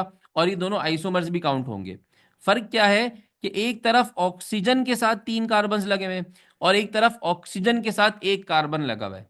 तो ये मेरे हिसाब से मेटामेरिज्म पर जाएगा। It will count as metamer. ये मेटामर काउंट होगा। क्यों काउंट होगा मेटामर? क्यों काउंट होगा इसकी मैं लॉजिक देता हूँ। इसकी मैं लॉजिक देता हूँ, मेटामर क्यों काउंट होगा। मेटामर क्यों काउंट होगा, मैं सिमिलर स्ट्रक्चर बना रहा हूं। एक CH3, CH2, CH2, यहाँ पे ऑक्सीजन रखा, यहाँ पे रख दिए CH3। ठीक है, और सिमिलर स्ट्रक्चर बना रहा हूँ, CH3 ऑक्सीजन। सिर्फ मैंने क्या किया, फंक्शनल ग्रुप चेंज कर दिया। मेरा बेटा मैंने कुछ भी नहीं किया, मैंने सिर्फ फंक्शनल ग्रुप चेंज किया।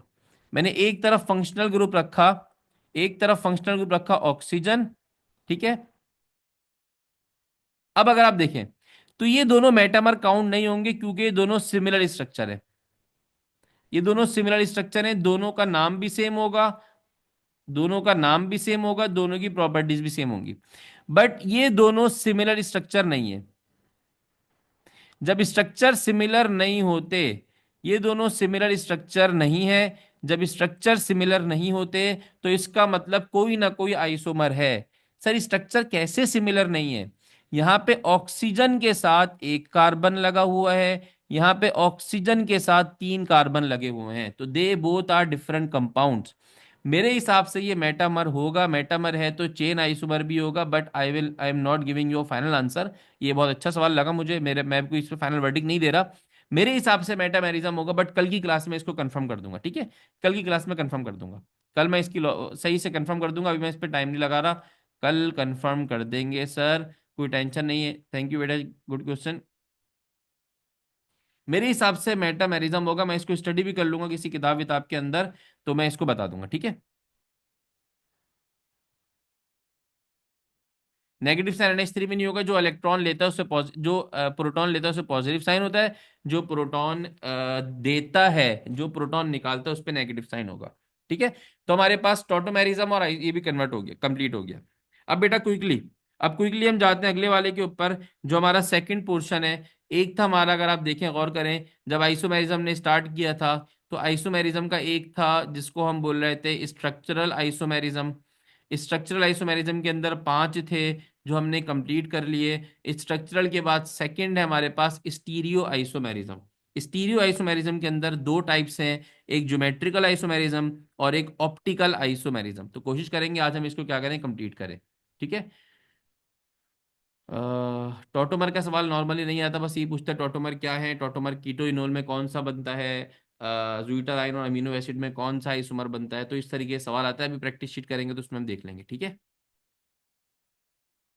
अच्छा। अब जरा बेटा दो आइसोमर पढ़ेंगे, लेकिन ज्योमेट्रिकल आइसोमर बनने के लिए मुझे आप लोगों को ना, कहते हैं ना, मुंह पे टेप बांधनी पड़ेगी। अगर मैंने मुंह पे टेप नहीं बांध दी तो फिर बेटा ज्योमेट्रिकल आज की क्लास में कवर नहीं होता।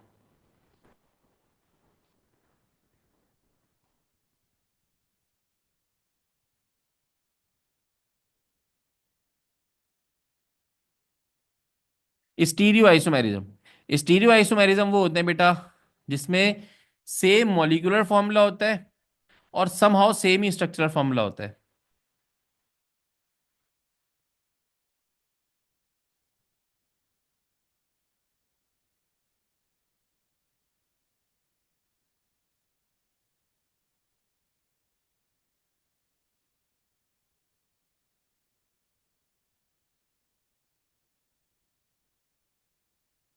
सेम मॉलिक्यूलर और सेम स्ट्रक्चरल फॉर्मूला होता है बट डिफरेंट ओरिएंटेशन। ओरिएंटेशन जो होती है ना वो आपके पास क्या होती है, डिफरेंट होती है। ओरिएंटेशन से मतलब प्लेन के ऊपर, एक्सिस के ऊपर अगर आप कार्बन एटम्स को देखेंगे तो वो क्या होगी, डिफरेंट होगी। Molecular formula structural formula same होता है। जब मैं आइसोमेरिज्म की डेफिनेशन पढ़ा रहा था, कुछ बच्चे उस क्लास में होंगे, तो मैंने बताया था कि हम नॉर्मली आइसोमेरिज्म की डेफिनेशन पढ़ते हैं कि same molecular formula but different structural formula. ये हम डेफिनेशन पढ़ते हैं जो कि आइसोमेरिज्म के मेयार पे पूरा नहीं उतरती। क्यों नहीं पूरा उतरती? क्योंकि आगे जाके मैंने कहा था ऐसे आइसोमर्स भी आएंगे जिसमें मॉलिक्यूलर फार्मूला के साथ साथ स्ट्रक्चरल फार्मूला भी सेम होगा, लेकिन वहां पर भी दो डिफरेंट कंपाउंड्स बन रहे होंगे, तो वहां पर जाके डेफिनेशन पूरी नहीं उतरती। तो वो आज मरहला आ गया जिसको हम बोलते हैं स्टीरियो आइसोमेरिज्म। स्पेस के अंदर इनकी ओरिएंटेशन डिफरेंट होती है, तो उसको हम स्टीरियो के अंदर कंसिडर करते हैं। सबसे पहले इसकी मिसाल, सबसे पहले ये आता है ज्योमेट्रिकल आइसोमेरिज्म में। ये आता है बेटा ज्योमेट्रिकल आइसोमेरिज्म। अभी बहुत आसान है, बच्चे इसको सर पे हावी रखते हैं, बहुत मोहब्बत से इंशाल्लाह हम पढ़ लेंगे। ज्योमेट्रिकल आइसोमेरिज्म, ज्योमेट्रिकल आइसोमेरिज्म समझाने के लिए मेरा बेटा मैं किस चीज़ का सहारा लेता हूँ? सबसे पहले मैं देखता हूँ, कुछ स्ट्रक्चर्स बना के दिखाता हूँ, आप जरा मुझे बताइए इनमें फ़र्क है या नहीं है। सबसे पहले मैं कुछ स्ट्रक्चर्स बना के दिखाता हूँ, आप पहले उसमें देखा बताइए फ़र्क है या नहीं है। Geometrical is drive from the word geometry. Geometrical isomerism जो है वो ड्राइव हुआ है किससे, ज्योमेट्री से। और ज्योमेट्री का मतलब होता है मेजरमेंट। तो यहाँ पे समहाउ कुछ मेजरमेंट आपको करनी पड़ेगी। तो मेजरमेंट किस तरीके से करनी पड़ेगी, आइए उसको हम देखेंगे। समहाउ कुछ मेजरमेंट करनी पड़ेगी, उस मेजरमेंट का इस ज्योमेट्रिकल आइसोमर से लिंक होगा। अब वो मेजरमेंट किस तरह करनी पड़ेगी, आइए वो देखते हैं। सबसे पहले मैंने आपको एक स्ट्रक्चर बना के दिया मेरा प्यारा बेटा, ये स्ट्रक्चर है कि कार्बन डबल बॉन्डेड कार्बन है। ठीक है, कार्बन डबल बॉन्डेड कार्बन के एक तरफ हाइड्रोजन लगा हुआ है, दूसरी तरफ भी हाइड्रोजन लगा हुआ है। यहाँ पर क्या है सर, ए मान ले क्लोरीन लगा हुआ है, यहाँ पर मान ले सर क्लोरीन लगा हुआ है। ठीक है, इसका ही मैंने दूसरी फॉर्म बनाकर दी कि कार्बन डबल बॉन्डेड कार्बन है। कार्बन डबल बॉन्डेड कार्बन पर मैंने क्या किया, एक तरफ क्लोरीन लगा हुआ है, क्लोरीन को मैं यहाँ पर चला गया लेकर, हाइड्रोजन को मैं यहाँ पर लेकर आ गया। अब दे बोथ लुक सेम, ये एक दूसरे के साथ क्या लग रहे हैं, सेम लग रहे हैं। कोई वजह नहीं है, बस ऐसी सर की बात अच्छी लग रही है, सर की बात पे यकीन लाते हुए इस क्लोरीन को पकड़ लें। सर इस क्लोरीन को क्यों पकड़ रहे हैं, आप हाइड्रोजन को क्यों नहीं ले रहे, सिर्फ इस क्लोरीन को क्यों ले रहे हैं, सिर्फ इन क्लोरीन को दे। अब पहले स्ट्रक्चर में अगर आप गौर करें तो क्लोरीन क्लोरीन के दरमियान कोई डिस्टेंस होगा, कोई ना कोई एटॉमिक डिस्टेंस होगा, उसको मैं मान लेता हूँ L1। क्या मान लेता हूँ, L1। अब दूसरे में जाएं जरा, दूसरे स्ट्रक्चर में क्लोरीन पकड़ें, इस क्लोरीन को मान लेता हूं बेटा इनके दरमियान भी कोई ना कोई एरियल डिस्टेंस होगा, ये कोई ना कोई एरियल डिस्टेंस होगा। इस एरियल डिस्टेंस को मैं L2 खाऊंगा, कोई ना कोई हवाई फासला होगा ना इनमें, क्योंकि हवा में ये हाथ में तो नहीं है, तो इनके दरमियान कोई ना कोई हवाई फासला होगा, उसको मैं क्या कह देता हूँ, L2 कह देता हूँ। ये L1 एंड L2 क्या है सर, ये L1 एंड L2 हैं बेसिकली आपके aerial distances, aerial distances between chlorine in both forms, aerial distances, make sense? सिर्फ ऐसी सोच के बताएं, सिर्फ सोच कर बताएं, क्या L1 और L2 का जो डिस्टेंस होगा वो एक जैसा होगा या डिफरेंट होगा? सर हम तो कैलकुलेट नहीं कर सकते, हम तो खाली उंगली से कैलकुलेट कर सकते हैं, लेकिन आप दिल पे हाथ रख के बताएं आपका दिल क्या कह रहा है कि ये दोनों डिस्टेंस L1 और L2 क्या होगा? सर डिफरेंट होगा। डिफरेंट होना चाहिए या नहीं होना चाहिए? सर ये डिफरेंट होना चाहिए। कौन ज्यादा है, कौन छोटा है, कौन बड़ा है, कौन कितना दूर है, ये मेरा कंसर्न ही नहीं है। फिलहाल मेरा कंसर्न क्या है कि L1 L2 के दरमियान जो डिस्टेंस है वो क्या होना चाहिए, सेम होना चाहिए, डिफरेंट होना चाहिए। सर इस केस में वो L1 L2 का डिस्टेंस जो होगा वो क्या होगा, डिफरेंट लग रहा है। यहां तक सब मेरे साथ हैं? ठीक है। अभी हौसला रखिएगा, हाथ खड़ा कर दे अगर मेरे साथ है तो। अभी हौसला रखिए, मैंने एक और स्ट्रक्चर बनाया है। मैंने एक और स्ट्रक्चर बनाया, पहले उसको समझे। मैं एक और स्ट्रक्चर बनाता हूँ। ये मैंने बनाया कार्बन सिंगल बॉन्ड कार्बन, इसी का मैंने फॉर्म बनाया। दूसरा, यहां भी बनाया कार्बन सिंगल बॉन्ड कार्बन। यहां पर भी मैंने रखा क्लोरीन मेरा बेटा, यहां भी रखा मैंने chlorine. Carbon single bond carbon पे एक तरफ यहां रखा क्लोरीन, दूसरी तरफ यहां रखा क्लोरीन। अब यहां पर मैं क्या करता हूं, दोबारा से एरियल डिस्टेंस निकालता हूं। फर्क क्या है दोनों स्ट्रक्चर में? सर पहले वाले में आपने कार्बन डबल बॉन्ड कार्बन रखा था, सर दूसरे वाले में आप कार्बन क्या रख रहे हैं, सिंगल बॉन्ड कार्बन रख रहे हैं। ठीक है, डबल बॉन्ड सिंगल बॉन्ड का फर्क है, जो कि सबसे बड़ा ही फर्क है, बुनियादी फर्क है ये। तो ये जो मैंने सेकंड वाला स्ट्रक्चर बनाया है, सिर्फ इसमें मेरी बात का जवाब दीजिएगा कि सर ये जो मैंने क्लोरीन बनाए हैं, कि सर ये जो मैंने क्लोरीन बनाए हैं, ये जो मैंने Cl बनाए हैं, क्या इनके दरमियान एरियल डिस्टेंस पाया जाता है? क्या इनके दरमियान एरियल डिस्टेंस पाया जाता है? एक में L1 है, एक में क्या L2। और आपको नजर आ रहा है कि L1 L2 दोनों एक दूसरे के बराबर नहीं है। आपको नजर आ रहा है L1 L2 दोनों एक दूसरे के बराबर नहीं है। बट यहां पर क्या मौजूद है, सिंगल बॉन्ड मौजूद है। जब सिंगल बॉन्ड मौजूद होता है ना, तो सिंगल बॉन्ड मौजूद होने का मतलब, बहुत कीमती बात कह रहा हूं, सिंगल बॉन्ड मौजूद होने का मतलब आपकी रोटेशन अलाउ होती है। रोटेशन अलाउ होने का मतलब आप Cl को ऊपर लिखें या Cl को नीचे लिखें, बात एक ही कंसीडर होती है। रोटेशन अलाउड पॉसिबल होता है। जब रोटेशन अलाउड पॉसिबल होता है तो Cl ऊपर लिखें, Cl नीचे लिखें। Aerial distance doesn't matter. तो ये दोनों आइसोमर या ये दोनों ज्योमेट्रिकल आइसोमर नहीं बनाते, ये दोनों ज्योमेट्रिकल आइसोमर नहीं बनाते, ड्यू टू सिंगल, या सिंगल कहना बहुत बुरी बात है, due to sigma bond they are not geometrical.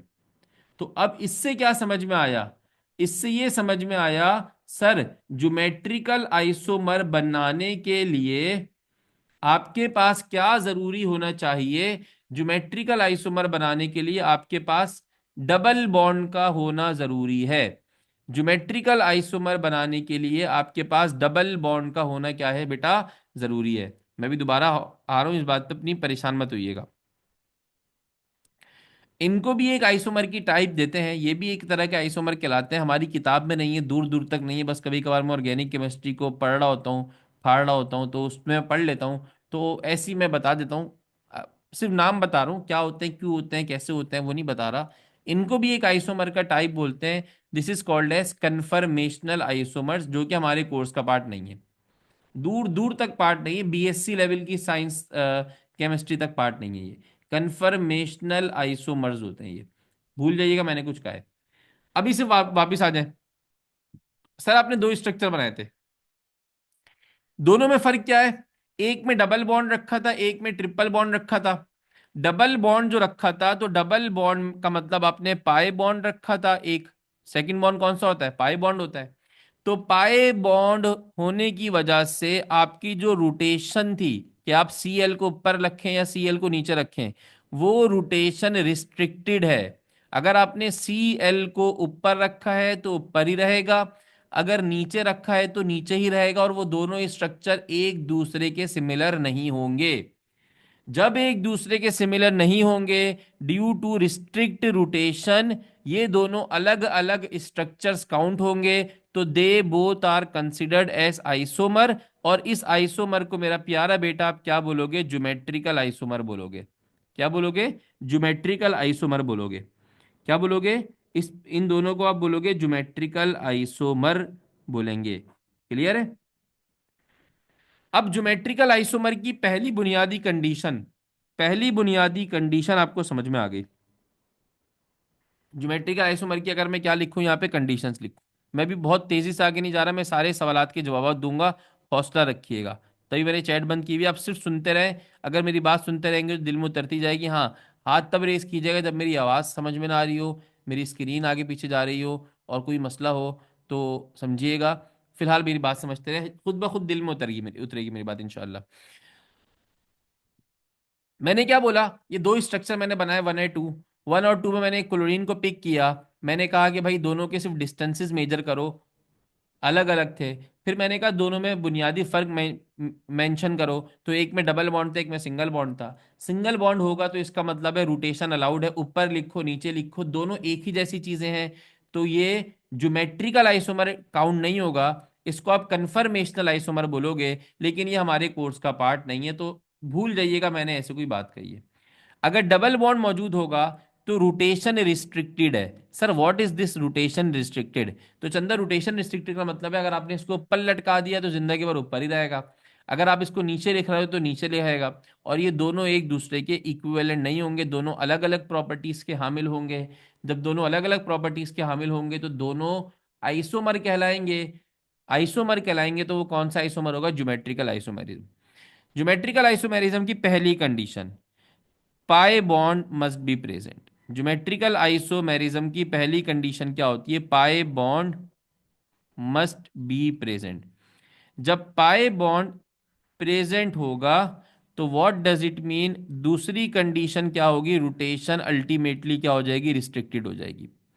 Rotation restricted मतलब अगर आपने क्या किया है, एक कार क्लोरीन ऊपर लगाया तो दूसरा क्लोरीन आप नीचे नहीं लगा सकते। ये पहला पॉइंट दूसरे पॉइंट को, दूसरा पॉइंट पहले पॉइंट को ही डिफाइन कर रहा है, कोई अलग अलग नहीं है।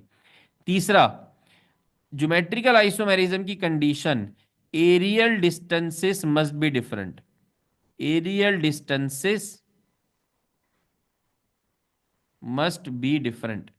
जो एरियल डिस्टेंस होगा मेरा बेटा वो क्या होगा? डिफरेंट होगा। आपने यहां से यहां एरियल डिस्टेंस लिया L1, यहां से यहां एरियल डिस्टेंस लिया L2। L1 and L2 must be क्या होंगे? डिफरेंट होंगे। चौथी आखिरी condition, both groups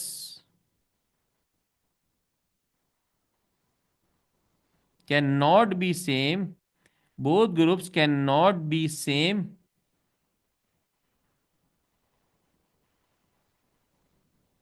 eight same carbon. Sir इस फारसी को समझा दें, ये वाली फारसी समझे। ये आपका एक कार्बन है, इसको सेम कार्बन बोल रहा हूं। ये कार्बन है, इस कार्बन पे लगे हुए दोनों ग्रुप एक जैसे नहीं होने चाहिए। ये भी एक कार्बन है, इस कार्बन पे लगे हुए दोनों ग्रुप एक जैसे नहीं होने चाहिए। तो both groups can not be same at similar carbon. तो ये वाली सारी कंडीशंस हैं जो अगर फुलफिल होंगी तो आपका आइसोमर ज्योमेट्रिकल आइसोमर होगा, अदरवाइज आपका आइसोमर ज्योमेट्रिकल आइसोमर नहीं होगा। अब मैं जल्दी से क्विकली दो तीन स्ट्रक्चर्स बना रहा हूं, सिर्फ मुझे ये बताइएगा कि ये ज्योमेट्रिकल होंगे या नहीं होंगे। यस और नो में आंसर होगा, कोई तीसरा आंसर नहीं होगा भी इसमें। सिर्फ यस और नो में आंसर होगा, कोई तीसरा आंसर नहीं होगा। सही है जी। मैं कुछ स्ट्रक्चर्स बना रहा हूं। मैंने स्ट्रक्चर नंबर 1 बनाया, स्ट्रक्चर नंबर, ये मैंने डबल बॉन्ड बनाया। अच्छा, ये मैं बॉन्ड लाइन स्ट्रक्चर बना रहा हूँ ताकि आइडेंटिफाई करना थोड़ा सा डिफिकल्ट हो। तो ये बॉन्ड लाइन स्ट्रक्चर बना रहा हूँ, इसमें हाइड्रोजन को और कार्बन को दिल की आंख से देखना पड़ेगा। यहाँ भी कार्बन है, यहाँ भी कार्बन है, और बाकी हाइड्रोजन भी मौजूद है। ठीक है। अच्छा, सिर्फ क्या बताना है? सिर्फ ये बताना है कि ये दोनों ज्योमेट्रिकल, ये लोग ज्योमेट्रिकल आइसोमर हैं या ज्योमेट्रिकल आइसोमर नहीं है। ये ज्योमेट्रिकल आइसोमर है या ज्योमेट्रिकल आइसोमर नहीं है। सिर्फ ये दो बातें बतानी है। दो दो स्ट्रक्चर बनाऊंगा, एक ही नहीं बनाऊंगा। ये मैंने बनाया। दूसरा स्ट्रक्चर मैंने बना दिया, अल्लाह आपका भला करे। ये सिंगल बॉन्ड, इन्होंने,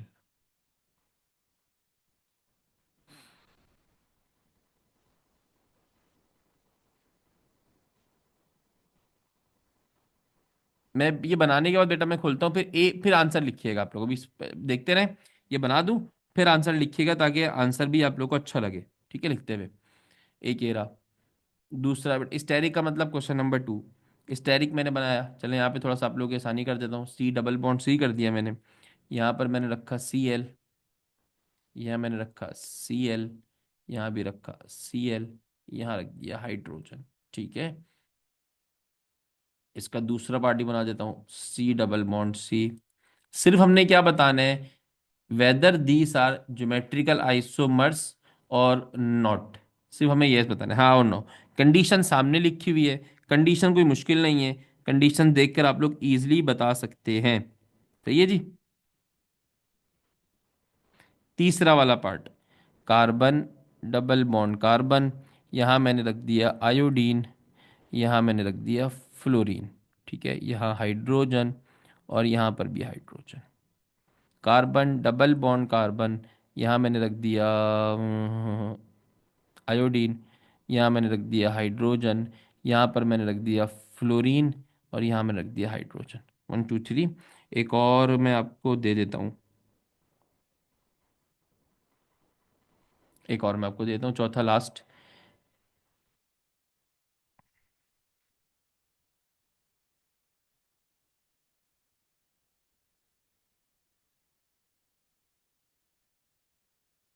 बेटा हाइड्रोजन को और कार्बन को दिल की आंख से देखना पड़ेगा आपको, ठीक है। हाइड्रोजन कार्बन दिल की आंख से नजर आएंगे।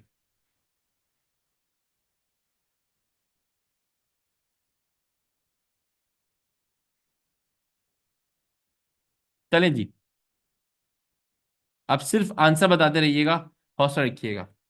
सिर्फ मेरी बात समझें और मुझे बताइएगा, मैं समझाऊंगा सारे। अभी फिलहाल जो बच्चे बेटा समझ चुके हैं उनका भी तो पॉइंट ऑफ व्यू लिया जाए।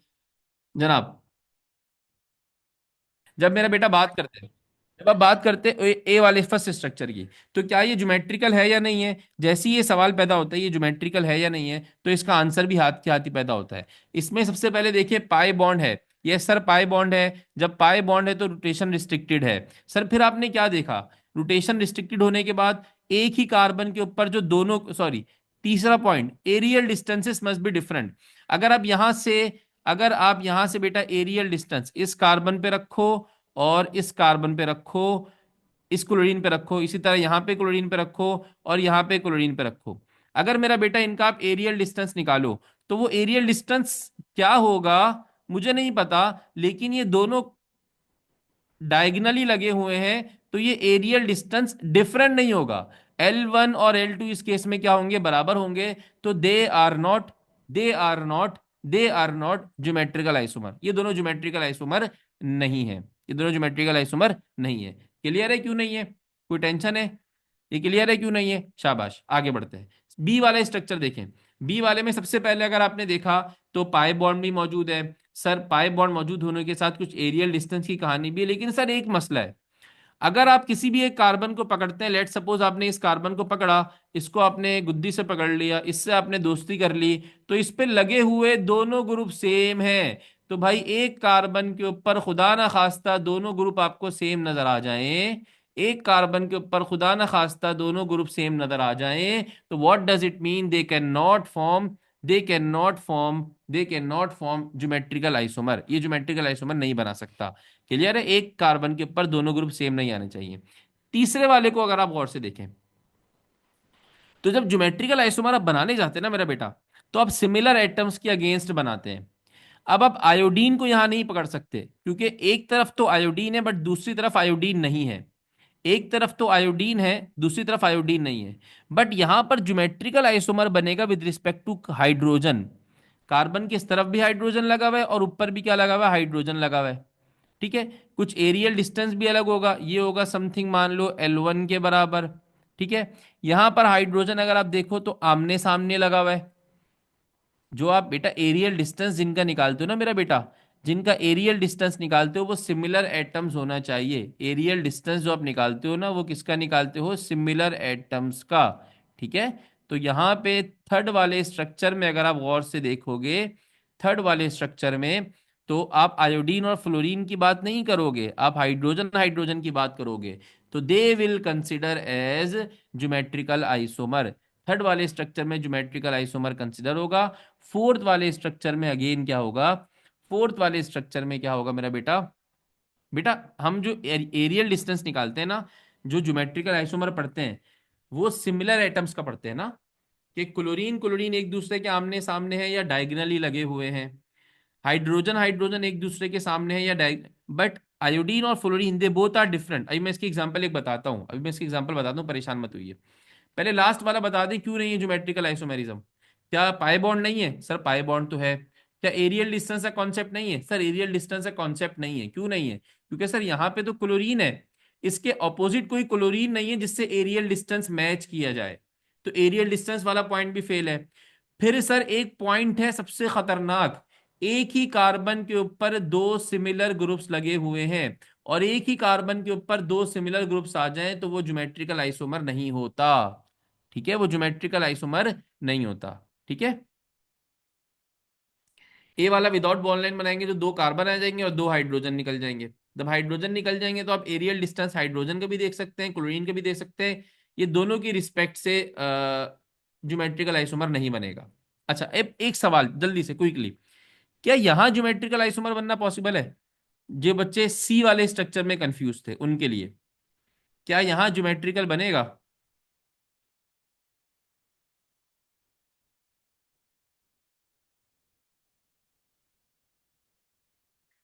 क्या ये ज्योमेट्रिकल बनाता है?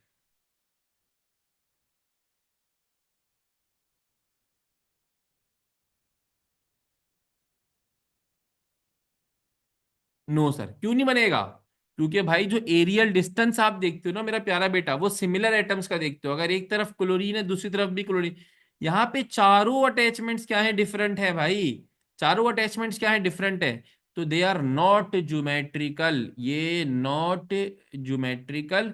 ये भी आइसोमेरिज्म की कैटेगरी होती है जिसको आप इनेंटियोमर्स बोलते हो, ई जेड आइसोमर्स बोलते हो। तो वो भी हमारे कोर्स का पार्ट नहीं है, बट ये ज्योमेट्रिकल नहीं है, तो ये हमारे कोर्स का पार्ट नहीं है। ठीक है, ये ई जेड आइसोमर्स होता है, yes. E and Z isomers होता है, वो हमारे कोर्स का पार्ट नहीं है। ई जेड आइसोमर्स तो उस पर मैं जाके आप लोगों को परेशान नहीं करूंगा।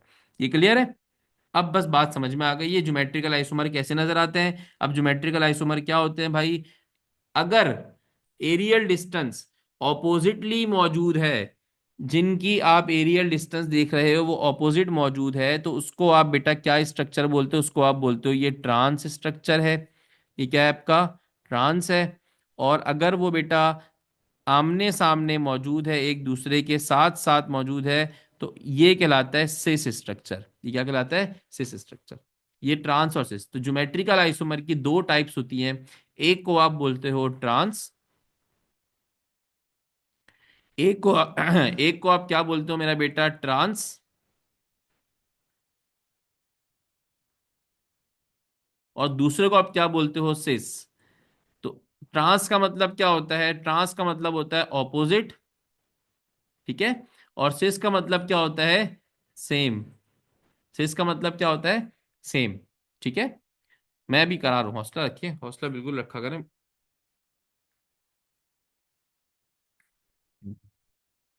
अच्छा जी, अब वो बोलता है, सवाल आता है, अब ये सवाल आता है बड़ा खानदानी किस्म का सवाल। पेपर में वो आपसे बोलता है how many isomers, how many, डम डम डम डम डम डम डम, कहाँ चला गया मेरा कर्सर? कर्सर, जी। अब पेपर में सवाल, बच्चा कह रहा है सर प्रैक्टिस कराएं, तो बेटा यहाँ पे देखो, पेपर में सवाल आता है how many isomers of C2H2Cl2। ले भाई जिंदगी बर्बाद। C2H2Cl2 पे तो सर के बताए हुए फॉर्मूले भी काम नहीं आएंगे। बिल्कुल, सर के बताया हुआ कोई फॉर्मूला काम नहीं आएगा। आपने बताना है C2H2Cl2 के कितने आइसोमर्स बन सकते हैं। C2H2Cl2 के कितने आइसोमर्स बन सकते हैं, ये आपने बताना है। तो आइए जरा देखते हैं। बेटा बेटा ब्रेक दे दूंगा, परेशान मत हो, अभी तो टाइम ही कितना हुआ है, 10:30 तो हुए अभी कुल मिला के। तो बेटा मैं ब्रेक दे दूंगा, परेशान मत होइए। इसके बाद ब्रेक देता हूँ, 5 5 मिनट का ब्रेक देता हूँ, इसके बाद पहले ये देख लें। How many isomers of C2H2Cl2। C2H2Cl2 के आइसोमर्स हमने बनाने हैं। तो भाई व्हाट इज दिस C2H2Cl2, पहले समझिएगा। C2H2Cl2 किस तरीके से बनेगा? C2H2 में दो कार्बन है और डबल के करीब उसकी वैलेंसीज हैं, दो हाइड्रोजन की सूरत में, दो क्लोरीन की सूरत में। तो लाजमी इनके दरमियान डबल बॉन्ड तो होगा। लाजमी इनके दरमियान क्या होगा? Double bond. क्योंकि ये इस फॉर्मूले पर पूरा उतर रहे हैं, CnH2n वाले फॉर्मूले पे। कैसे सर? दो कार्बन्स हैं और चार सिंगल बॉन्ड वाले ग्रुप लगे हुए हैं। तो डबल जब ग्रुप लगे होते हैं तो यहाँ पे क्या बन रहा होता है? डबल बॉन्ड बन रहा होता है। तो सबसे पहले आप क्या करने जाओगे मेरा बेटा? सबसे पहले आप क्या करने जाओगे? फोकस करो, देखो। सबसे पहले आप इसका आइसोमर बनाओगे इस तरीके से, दिस।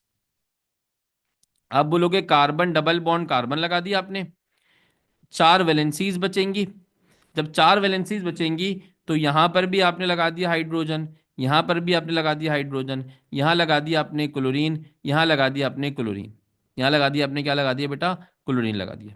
पहला आइसोमर बन जाएगा इसका। ठीक है। दूसरा आइसोमर कैसे बनेगा? सर दूसरा आइसोमर बनेगा कार्बन डबल बॉन्ड कार्बन। आपने कार्बन डबल बॉन्ड कार्बन लगाया, चार वैलेंसीज निकलेंगी, एक दो तीन चार। एक तरफ आपने हाइड्रोजन लगाया, हाइड्रोजन के साथ आपने Cl लगाया, और यहां पर भी आपने हाइड्रोजन लगाया और साथ क्या लगा दिया, Cl लगा दिया। ठीक है। अब तीसरी पॉसिबिलिटी आपको खुद नजर आ रही होगी। तीसरी पॉसिबिलिटी आपको नहीं बेटा, CnH2n-2 नहीं होगा। मैंने कहा ये इसकी जो हम कहते हैं ना कि इसकी रिसेम्बलेंस है वो इथीन से नजर आ रही है। वो कैसे रिसेम्बलेंस इथीन से निकाली मेरा बेटा हमने, कि यहाँ पे दो कार्बन्स थे, चार बंदे थे जो सिंगल ग्रुप अटेन करते हैं, तो ये इथीन जैसा होता है ना, CnH2n। CnH2n डबल हाइड्रोजन नहीं थे, लेकिन ग्रुप्स चार थे जो सिंगल बॉन्ड लेते हैं, तो वो इथीन जैसा बनेगा। ठीक है। अब तीसरी वाली पॉसिबिलिटी क्या है? तीसरी वाली पॉसिबिलिटी ये है, वो हटा दिया, फॉर्मूले मिटा दिया मैंने जो जंग जंग क्रिएट करा था। Carbon double bond carbon. अब होगा क्या, कि हाइड्रोजन और एक Cl को तो आपने इस तरीके से रखा और इसकी मोशन को मूव करा दिया, इधर से Cl को आप ऊपर लेगा, इधर से हाइड्रोजन को आप नीचे लेकर आ गए। तो जरा फोकस करो, जरा फोकस करो, कितने स्ट्रक्चर्स बने हैं? सर टोटल तीन स्ट्रक्चर्स बने हैं, चौथा कोई स्ट्रक्चर इसका पॉसिबल नहीं है। अगर बना सकते हो तो मुझे बना के दिखा देना। तो जो पहला वाला स्ट्रक्चर बना है, अगर उसका नाम लिखूं मैं, तो इसका नाम क्या बनेगा, 1,1 डाई क्लोरो। पहले कार्बन पे दो क्लोरो लगे हुए, 1,1 die chloro ethene. 1,1 die chloro ethene. इसमें क्या हुआ, सर 1,2 डाई क्लोरो है, ये 1,2 डाई, एक इथीन, एक क्लोरो वन पे लगा हुआ है, एक टू पे लगा हुआ है, तो 1,2 डाई क्लोरो इथीन। सर इस पे देखेंगे तो ये भी 1,2 डाई क्लोरो इथीन है। तो फर्क क्या है दोनों के नाम में? यस बेटा, बहुत बड़ा, बहुत बुनियादी फर्क है दोनों में। दोनों 1,2 डाई क्लोरो इथीन है। अगर आप इस पे देखो तो यहां पर जो ग्रुप है एरियल डिस्टेंस वाला, वो आमने सामने आ रहा है। अब आप क्लोरीन से भी देख सकते हो, हाइड्रोजन से भी देख सकते हो, किसी एक से देखना है, दोनों से मत देखने बैठ जाना। अब कोई बच्चा बोलता है सर मैं हाइड्रोजन को देख लूँ, हाइड्रोजन को देख लो, कोई परेशानी नहीं है भाई। आप क्लोरीन को भी देख सकते हो, आप हाइड्रोजन को भी देख सकते हो, किसी एक को देख लो। अब यहाँ पर जो क्लोरीन को देखेंगे तो वो ऑपोजिटली साइड्स पर आ रहे हैं, तो ये कहलाएगा सेस 1,2 डाई क्लोरो, और ये कहलाएगा मेरा बेटा ट्रांस 1,2 डाई क्लोरो। ठीक है। तो इसके तीन पॉसिबल स्ट्रक्चर्स बन सकते हैं। पहले वाले स्ट्रक्चर का सवाल बताएं। पहले वाले स्ट्रक्चर ये मौजूद है, ठीक है जी, ना ये सिस है ना ये ट्रांस है, तो पहला वाला स्ट्रक्चर इसका ज्योमेट्रिकल आइसोमर नहीं है। पहला वाला स्ट्रक्चर ज्योमेट्रिकल आइसोमर नहीं है। दूसरा और तीसरा जो है, दूसरा और तीसरा, ये दोनों एक दूसरे के क्या काउंट होंगे, जल्दी से बता दें। ये दोनों एक दूसरे के क्या काउंट होंगे, ज्योमेट्रिकल आइसोमर काउंट होंगे। ये दोनों एक दूसरे के क्या काउंट होंगे, ज्योमेट्रिकल आइसोमर्स काउंट होंगे। क्लियर है?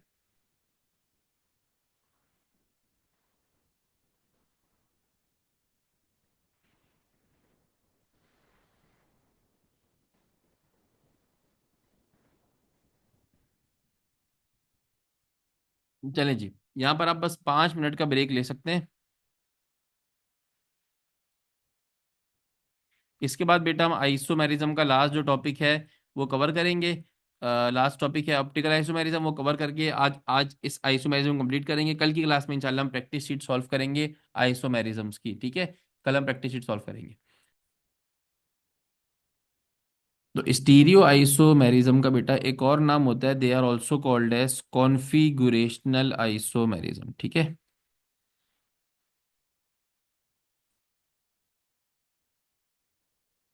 अब स्टीरियो आइसोमेरिज्म में ज्योमेट्रिकल आइसोमेरिज्म देख लिया, ज्योमेट्रिकल आइसोमेरिज्म के अंदर बेटा हमने क्या देख लिया, ज्योमेट्रिकल आइसोमेरिज्म के अंदर हमने सिस देख लिया, हमने ट्रांस देख लिया।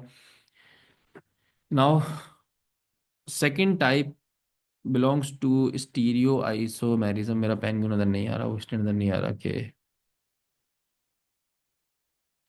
यस,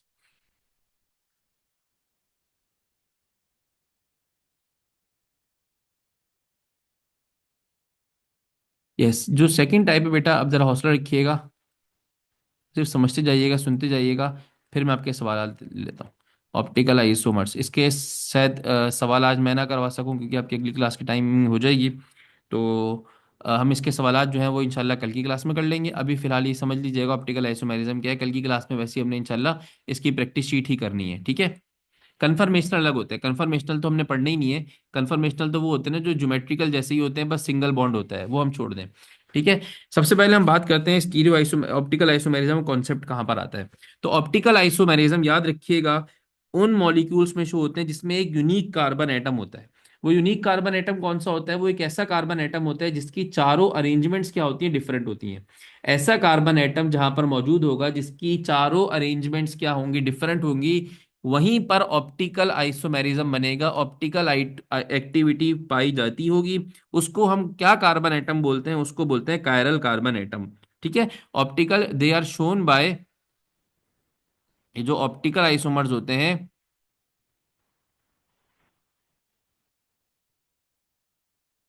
बाय मॉलिक्यूल्स, उन मॉलिक्यूल्स में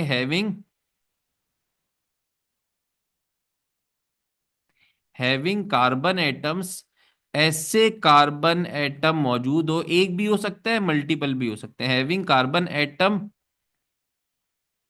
एक भी हो सकता है, मल्टीपल कार्बन एटम भी ऐसे हो सकते हैं, विद 4 डिफरेंट अरेंजमेंट्स। आपका जो कार्बन एटम है उसकी चारों की डिफरेंट अरेंजमेंट्स होनी चाहिए,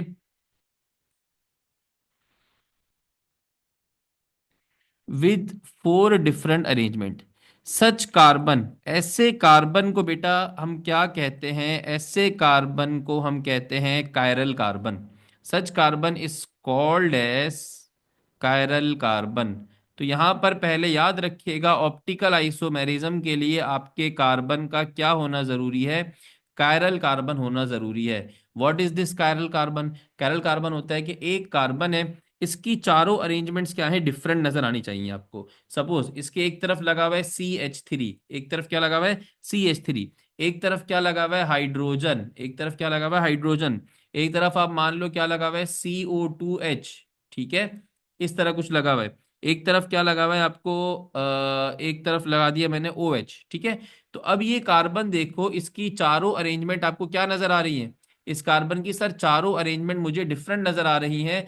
तो this carbon is basically called as chiral carbon. इस कार्बन को हम कायरल कार्बन कह सकते हैं। क्यों कह सकते हैं? क्योंकि हम इसके अगर चारों अरेंजमेंट देखें तो वो चारों अरेंजमेंट क्या है, डिफरेंट है। तो this is called as chiral carbon. अब अगर कार्बन कायरल होगा तो ही उसमें ऑप्टिकल आइसोमर पाया जाएगा। अगर कार्बन कायरल नहीं होगा तो उसके अंदर ऑप्टिकल आइसोमर नहीं पाया जाएगा। Chiral carbon is also called as asymmetric carbon because it has no symmetry. ये जो कायरल कार्बन मैंने लिखा है ना, इसी को it is also called as asymmetric carbon. इसको हम एक और नाम देते हैं, इसको मैं यहां पे लिख लेता हूं, it is also called as, इसमें कोई सिमेट्री नहीं पाई जाती,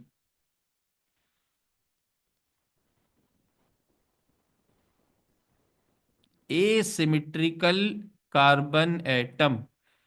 और अगर कोई कार्बन एटम क्या होगा, अब एक और बात सुन लीजिएगा, अगर कोई कार्बन एटम कायरल नहीं है, कायरल नहीं है, कायरल कार्बन एटम नहीं होगा, तो what does it mean? Sir chiral carbon atom नहीं होगा तो इसका मतलब होगा कि उसकी जो अरेंजमेंट्स होंगी वो क्या होंगी, चारों अलग अलग नहीं होंगी। उसकी चारों अरेंजमेंट्स अलग अलग नहीं होंगी।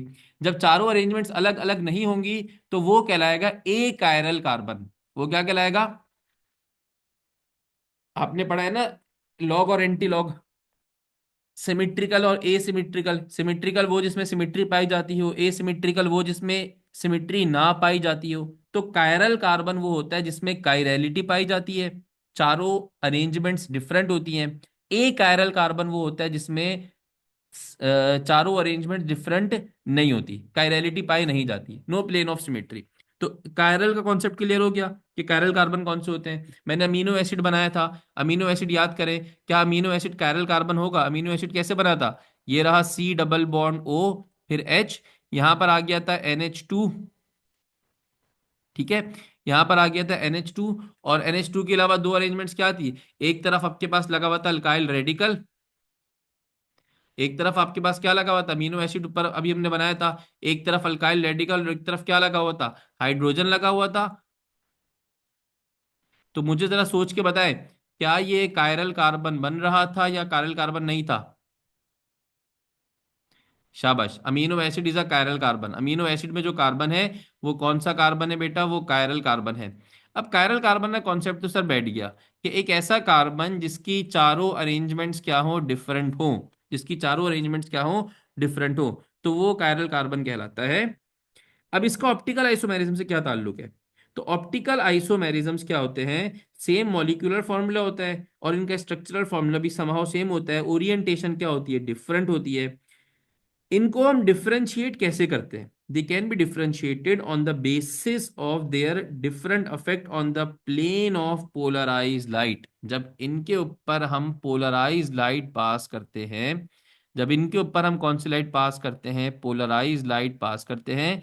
तो प्लेन ऑफ पोलराइजेशन के ऊपर दोनों के इनके अफेक्ट क्या होते हैं? डिफरेंट डिफरेंट अफेक्ट होते हैं। तो डिफरेंट आइसोमर्स फॉर्म होते हैं। डिफरेंट क्या फॉर्म होते हैं? आइसोमर्स। और इन आइसोमर्स को आप क्या बोलते हो? Optical isomers. वो डिफरेंट आइसोमर्स कैसे फॉर्म होते हैं? बिल्कुल सीधा सीधा कॉन्सेप्ट है। आपका लेफ्ट हैंड है, आपका राइट हैंड है। उठा के अपने लेफ्ट हैंड को देखें, अपने राइट हैंड को देखें। तो लेफ्ट हैंड और राइट हैंड आपके बेसिकली क्या कहलाते हैं? मिरर इमेजेस कहलाते हैं। अगर आप अपनी आंखों से देख रहे हैं, ऑप्टिकल एक्टिविटी देख रहे हैं, तो अपने लेफ्ट हैंड को गौर से देखें, अपने राइट हैंड को गौर से देखें। तो ये एक दूसरे के मिरर इमेज हैं। एक दूसरे के ऊपर आप इसको सुपर इम्पोज करके देखें। हाथ से हाथ मिला ले, जैसे हम बेटा ताली मारते हैं ना, क्लैपिंग करते हैं, तो हाथ से हाथ मिलाते हैं। तो ये मिरर इमेजेस एक दूसरे के ऊपर क्या हो गई? सुपर इम्पोज्ड हो गई, एक दूसरे के ऊपर चली गई। तो अब जरा, अच्छा, सुपर इम्पोज का कॉन्सेप्ट दो तरीके का होता है। एक सुपर इम्पोज ये होता है ना कि अपने हाथ के पीछे हाथ रख लिया, हाथ के पीछे हाथ रख लिया, तो ये सुपर इम्पोजिशन नहीं कहलाएगी। मैं किस तरह बताने लगा हूं सुपर इम्पोजिशन? मैं सुपर इम्पोजिशन बता रहा हूं कि आप मिरर इमेजेस को जैसे आप क्लैपिंग करते हैं ना, तो आप इस तरीके से एक दूसरे को सुपर इम्पोज कर लें, तो ये मिरर इमेजेस कहलाती है। तो जब जब आप इसी कायरल कार्बन वाले मॉलिक्यूल से पोलराइज लाइट को पास करते हो, तो पोलराइज लाइट पास होने से इसके दो मिरर इमेजेस फॉर्म होती हैं। This is the optical activity. तो दिस ऑप्टिकल एक्टिविटी, इसकी वजह से इसके दो आइसोमर्स बनते हैं। This isomers are called as optical isomers. इनको हम क्या बोलते हैं? ऑप्टिकल आइसोमर्स बोलते हैं। अब ये आपकी पोलराइज लाइट का कॉन्सेप्ट क्या है, तो मैं जरा यहाँ पे बता के दिखा देता हूँ। जब आपकी अनपोलराइज लाइट होती है,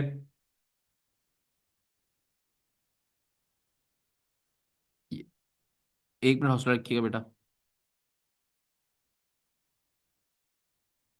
अभी समझिएगा।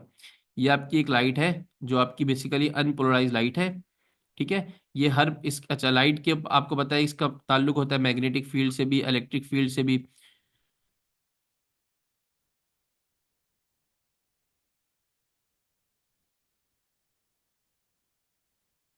जो आपकी ऑर्डिनरी लाइट होती है, जो बेसिकली अनपोलराइज लाइट होती है, इसमें इलेक्ट्रिक फील्ड और मैग्नेटिक फील्ड दोनों होती हैं, और दोनों एक दूसरे के साथ क्या होती है? परपेंडिकुलर टू ईच अदर होती हैं ये दोनों। ठीक है। और ये लाइट कहलाती है आपके पास अनपोलराइज लाइट। ये ऑर्डिनरी लाइट होती है, कोई सी भी ऑर्डिनरी लाइट है आपके पास, ये आपकी अनपोलराइज लाइट है, जिसमें मैग्नेटिक फील्ड भी इलेक्ट्रिक फील्ड भी है। दोनों एक दूसरे के साथ क्या है बेटा? Perpendicular to each other. हर हर प्लेन के ऊपर क्या कर रही है? वाइब्रेट कर रही है। Vibrating in all planes. जब वाइब्रेटिंग इन ऑल प्लेन्स है तो इसको इस तरीके से देखिए, हर तरफ लाइट पास हो रही है आपकी, हर तरफ रेडिएशंस जा रही हैं। अब गौर से जरा देखिएगा। अब जब इसको मैं किसी भी पोलराइजर से गुजारूंगा, अब ये कोई कुछ भी हो सकता है, कोई क्रिस्टल का ऑब्जेक्ट भी हो सकता है, कोई ये पोलैरीमीटर भी हो सकता है, कुछ भी हो सकता है, जिसको आप स्प्लिटर भी कह सकते हैं। ये हमारे पास आ गया पोलराइजर। ये कुछ भी हो सकता है, इसको आपने फोकस नहीं करना। This is something like polarizer. अब इसको जब अपने पोलराइजर से पास किया, तो पोलराइजर से पास करने के बाद अभी बेटा सुपर इम्पोज वाली बात मैं बता रहा हूँ। निकोला पोलराइजर ले ले बेटा, घर पे आप बना ले, कोई सही पोलराइजर पोलराइजर आप बना ले। तो उसके नतीजे में क्या होगा? पोलराइज लाइट का एक प्लेन इससे पास होगा, और ये जो हर प्लेन के ऊपर वाइब्रेट कर रही है, अब ये किसी एक प्लेन के ऊपर होगी। मान लें यहाँ पर तीन एक्सिस हैं, एक्स एक्सिस है, वाई एक्सिस है, जेड एक्सिस है। जब ये पोलराइजर से पास होगी तो ये सिर्फ और सिर्फ किसी भी एक प्लेन के ऊपर वाइब्रेट कर रही होगी। Vibrate only in single plane, it could be X, it could be Y, it could be Z. ठीक है, ये कोई सा भी एक्सिस होता है। वो इस तरीके से मैं बना देता हूँ, बना के दिखा देता हूँ आपको। ये मैंने लाइट बनाई, ये मैंने लाइन बनाई। अब ये इसको मैं इस तरीके से बना देता हूँ, ठीक है। तो यहाँ पर आप देख रहे हैं ये क्या हो गई, ये लाइट अब कौन सी लाइट कहलाएगी, ये पोलराइज लाइट कहलाएगी।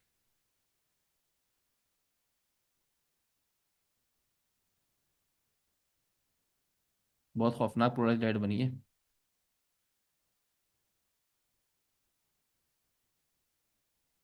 कोई टेंशन नहीं है, अभी इसको बना लेते हैं सीधा सीधा सा। चलिए,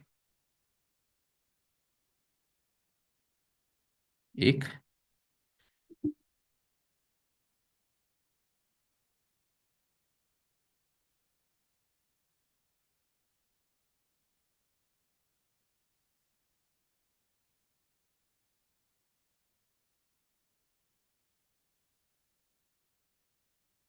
हौसला बेटा, बस 1 मिनट दिएगा।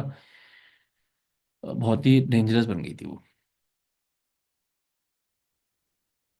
चलें जी, अब वापिस आते हैं। तो ये आपने देखा कि पोलराइज लाइट जो हर क्या नाम है एक्सिस पे, हर ओरिएंटेशन पे वाइब्रेट हो रही थी, जब इसको आपने पोलराइजर से पास किया तो ये एक सिंगल प्लेन के ऊपर आ गई। इसको, इस सिंगल प्लेन को आप बोलेंगे ये एक सिंगल प्लेन के ऊपर वाइब्रेट कर रही है, और this is called as polarize light. This is called as plane of polarization. इसको आप बोलेंगे प्लेन ऑफ पोलराइजेशन, जिस प्लेन के ऊपर आपकी पोलराइज लाइट मौजूद है, ठीक है। वो कोई सा भी एक्सिस हो सकता है। अब इस पोलराइज लाइट को जब आप पास करते हैं ऑप्टिकल आइसोमर से, तो ऑप्टिकल आइसोमर्स होते करते कराते क्या है कि वो प्लेन ऑफ पोलराइजेशन पे, या जिस प्लेन पर आपकी पोलराइज लाइट मौजूद है उस पे रोटेट करते हैं। आइदर या तो ये क्लॉकवाइज रोटेट करेंगे, या तो ये क्या करेंगे, एंटी क्लॉकवाइज रोटेट करेंगे। तो यहां पर दो ऑब्जेक्ट्स मिल जाते हैं, एक क्लॉकवाइज और एक कौन से, एंटी क्लॉकवाइज। दिस आइसोमर्स जो ऑप्टिकली एक्टिव हैं, जिसमें कायरल कार्बन है, पोलराइज लाइट पास करने से वो क्लॉकवाइज और एंटी क्लॉकवाइज क्या कर रहे हैं, रोटेट कर रहे हैं। These isomers are called as optical isomers. Optical isomers का एक और नाम होता है, इसका एक और नाम होता है, वो कहलाता है इनएंटियूमर्स। इनएंटियूमर्स भी इसको आप कह सकते हैं। बिल्कुल इस तरह फील होते हैं जैसे आपका लेफ्ट हैंड है और आपका राइट हैंड है। जैसे लेफ्ट हैंड और राइट हैंड आपकी एक दूसरे की मिरर इमेज है।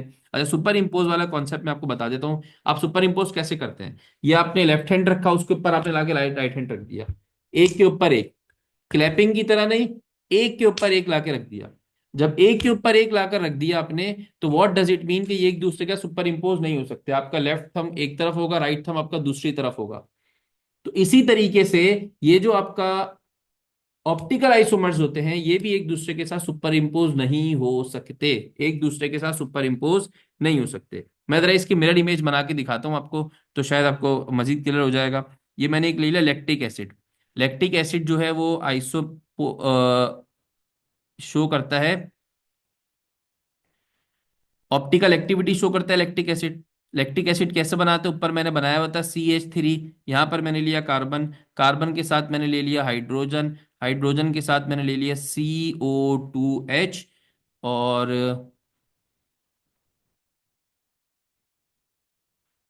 हाइड्रोजन के साथ मैंने लिया CO2H, और यहाँ पर मैंने ले लिया OH।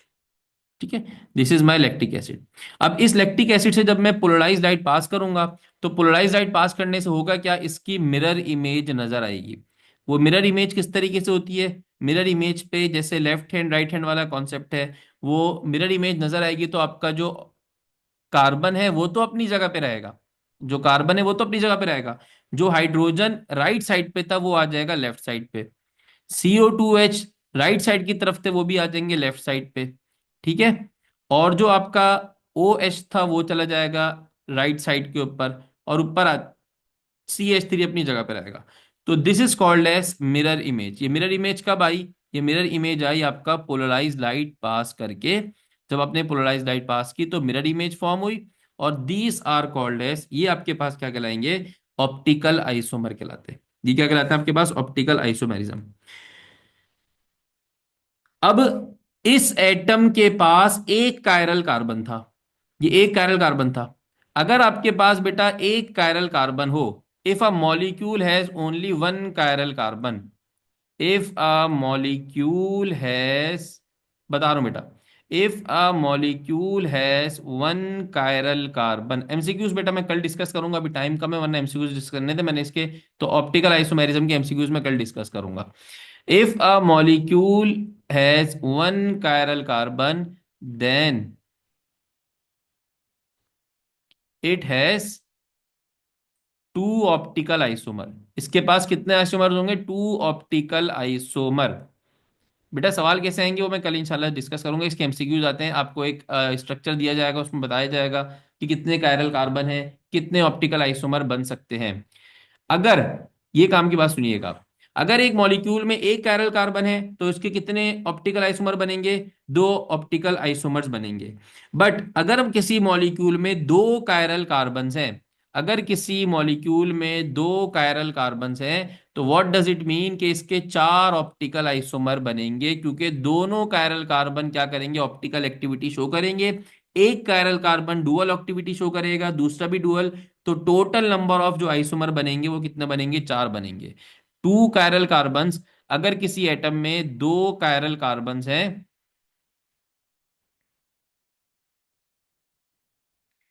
Then it has four optical isomers. अभी फिलहाल ये कुछ बातें हजम करके जाएं, कल की क्लास में इंशाल्लाह हम इसकी क्या करेंगे बेटा? प्रैक्टिस करेंगे।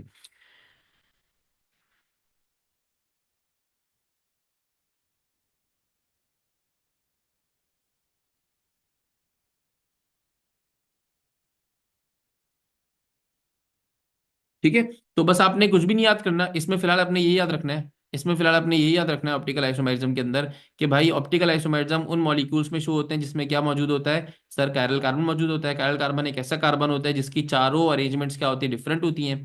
और कायरल कार्बन को हम एसिमेट्रिकल कार्बन भी कहते हैं। फिर जब इसमें से पोलराइज लाइट पास करते हैं तो पोलराइज लाइट पास करने से इसके दो इसकी ऑप्टिकल एक्टिविटी होती है। जो आपका कायरल कार्बन है वो प्लेन ऑफ पोलराइजेशन पे रोटेट होता है। तो दो ऑप्टिकल आइसोमर इसके मिलते हैं। एक को आप क्या बोलते हैं? इसको बोलते हैं डेक्स्ट्रो रोटेटरी और लेवो रोटेटरी। बस 2 मिनट दे दें। ठीक है, एक आपका क्लॉकवाइज घूमता है, एक आपका एंटी क्लॉकवाइज घूमता है। तो these are called as dextro rotatory और लीवो रोटेटरी। क्लॉकवाइज और एंटी क्लॉकवाइज को बोलते हैं। तो वी विल डिस्कस इस नेक्स्ट क्लास, कल की क्लास में डिस्कस कर लेंगे इसको। और इसके न्यूमेरिकल भी हम कल ही देख लेंगे। ठीक है, तो फिलहाल ऑप्टिकल आइसोमेरिज्म की सिर्फ अपने डेफिनेशन याद करनी है, पोलराइज लाइट की डेफिनेशन आपने याद रखनी है, कायरल कार्बन क्या होता है उसकी डेफिनेशन याद करनी है। तो इससे रिलेटेड एमसीक्यूज आपके पास आते हैं। ठीक है, तो हम इसको इंशाल्लाह कल डिस्कस करेंगे। अपना ख्याल रखिएगा, इंशाल्लाह फिर कल आपसे मुलाकात होती है। इसके एमसीक्यूज कल देखेंगे।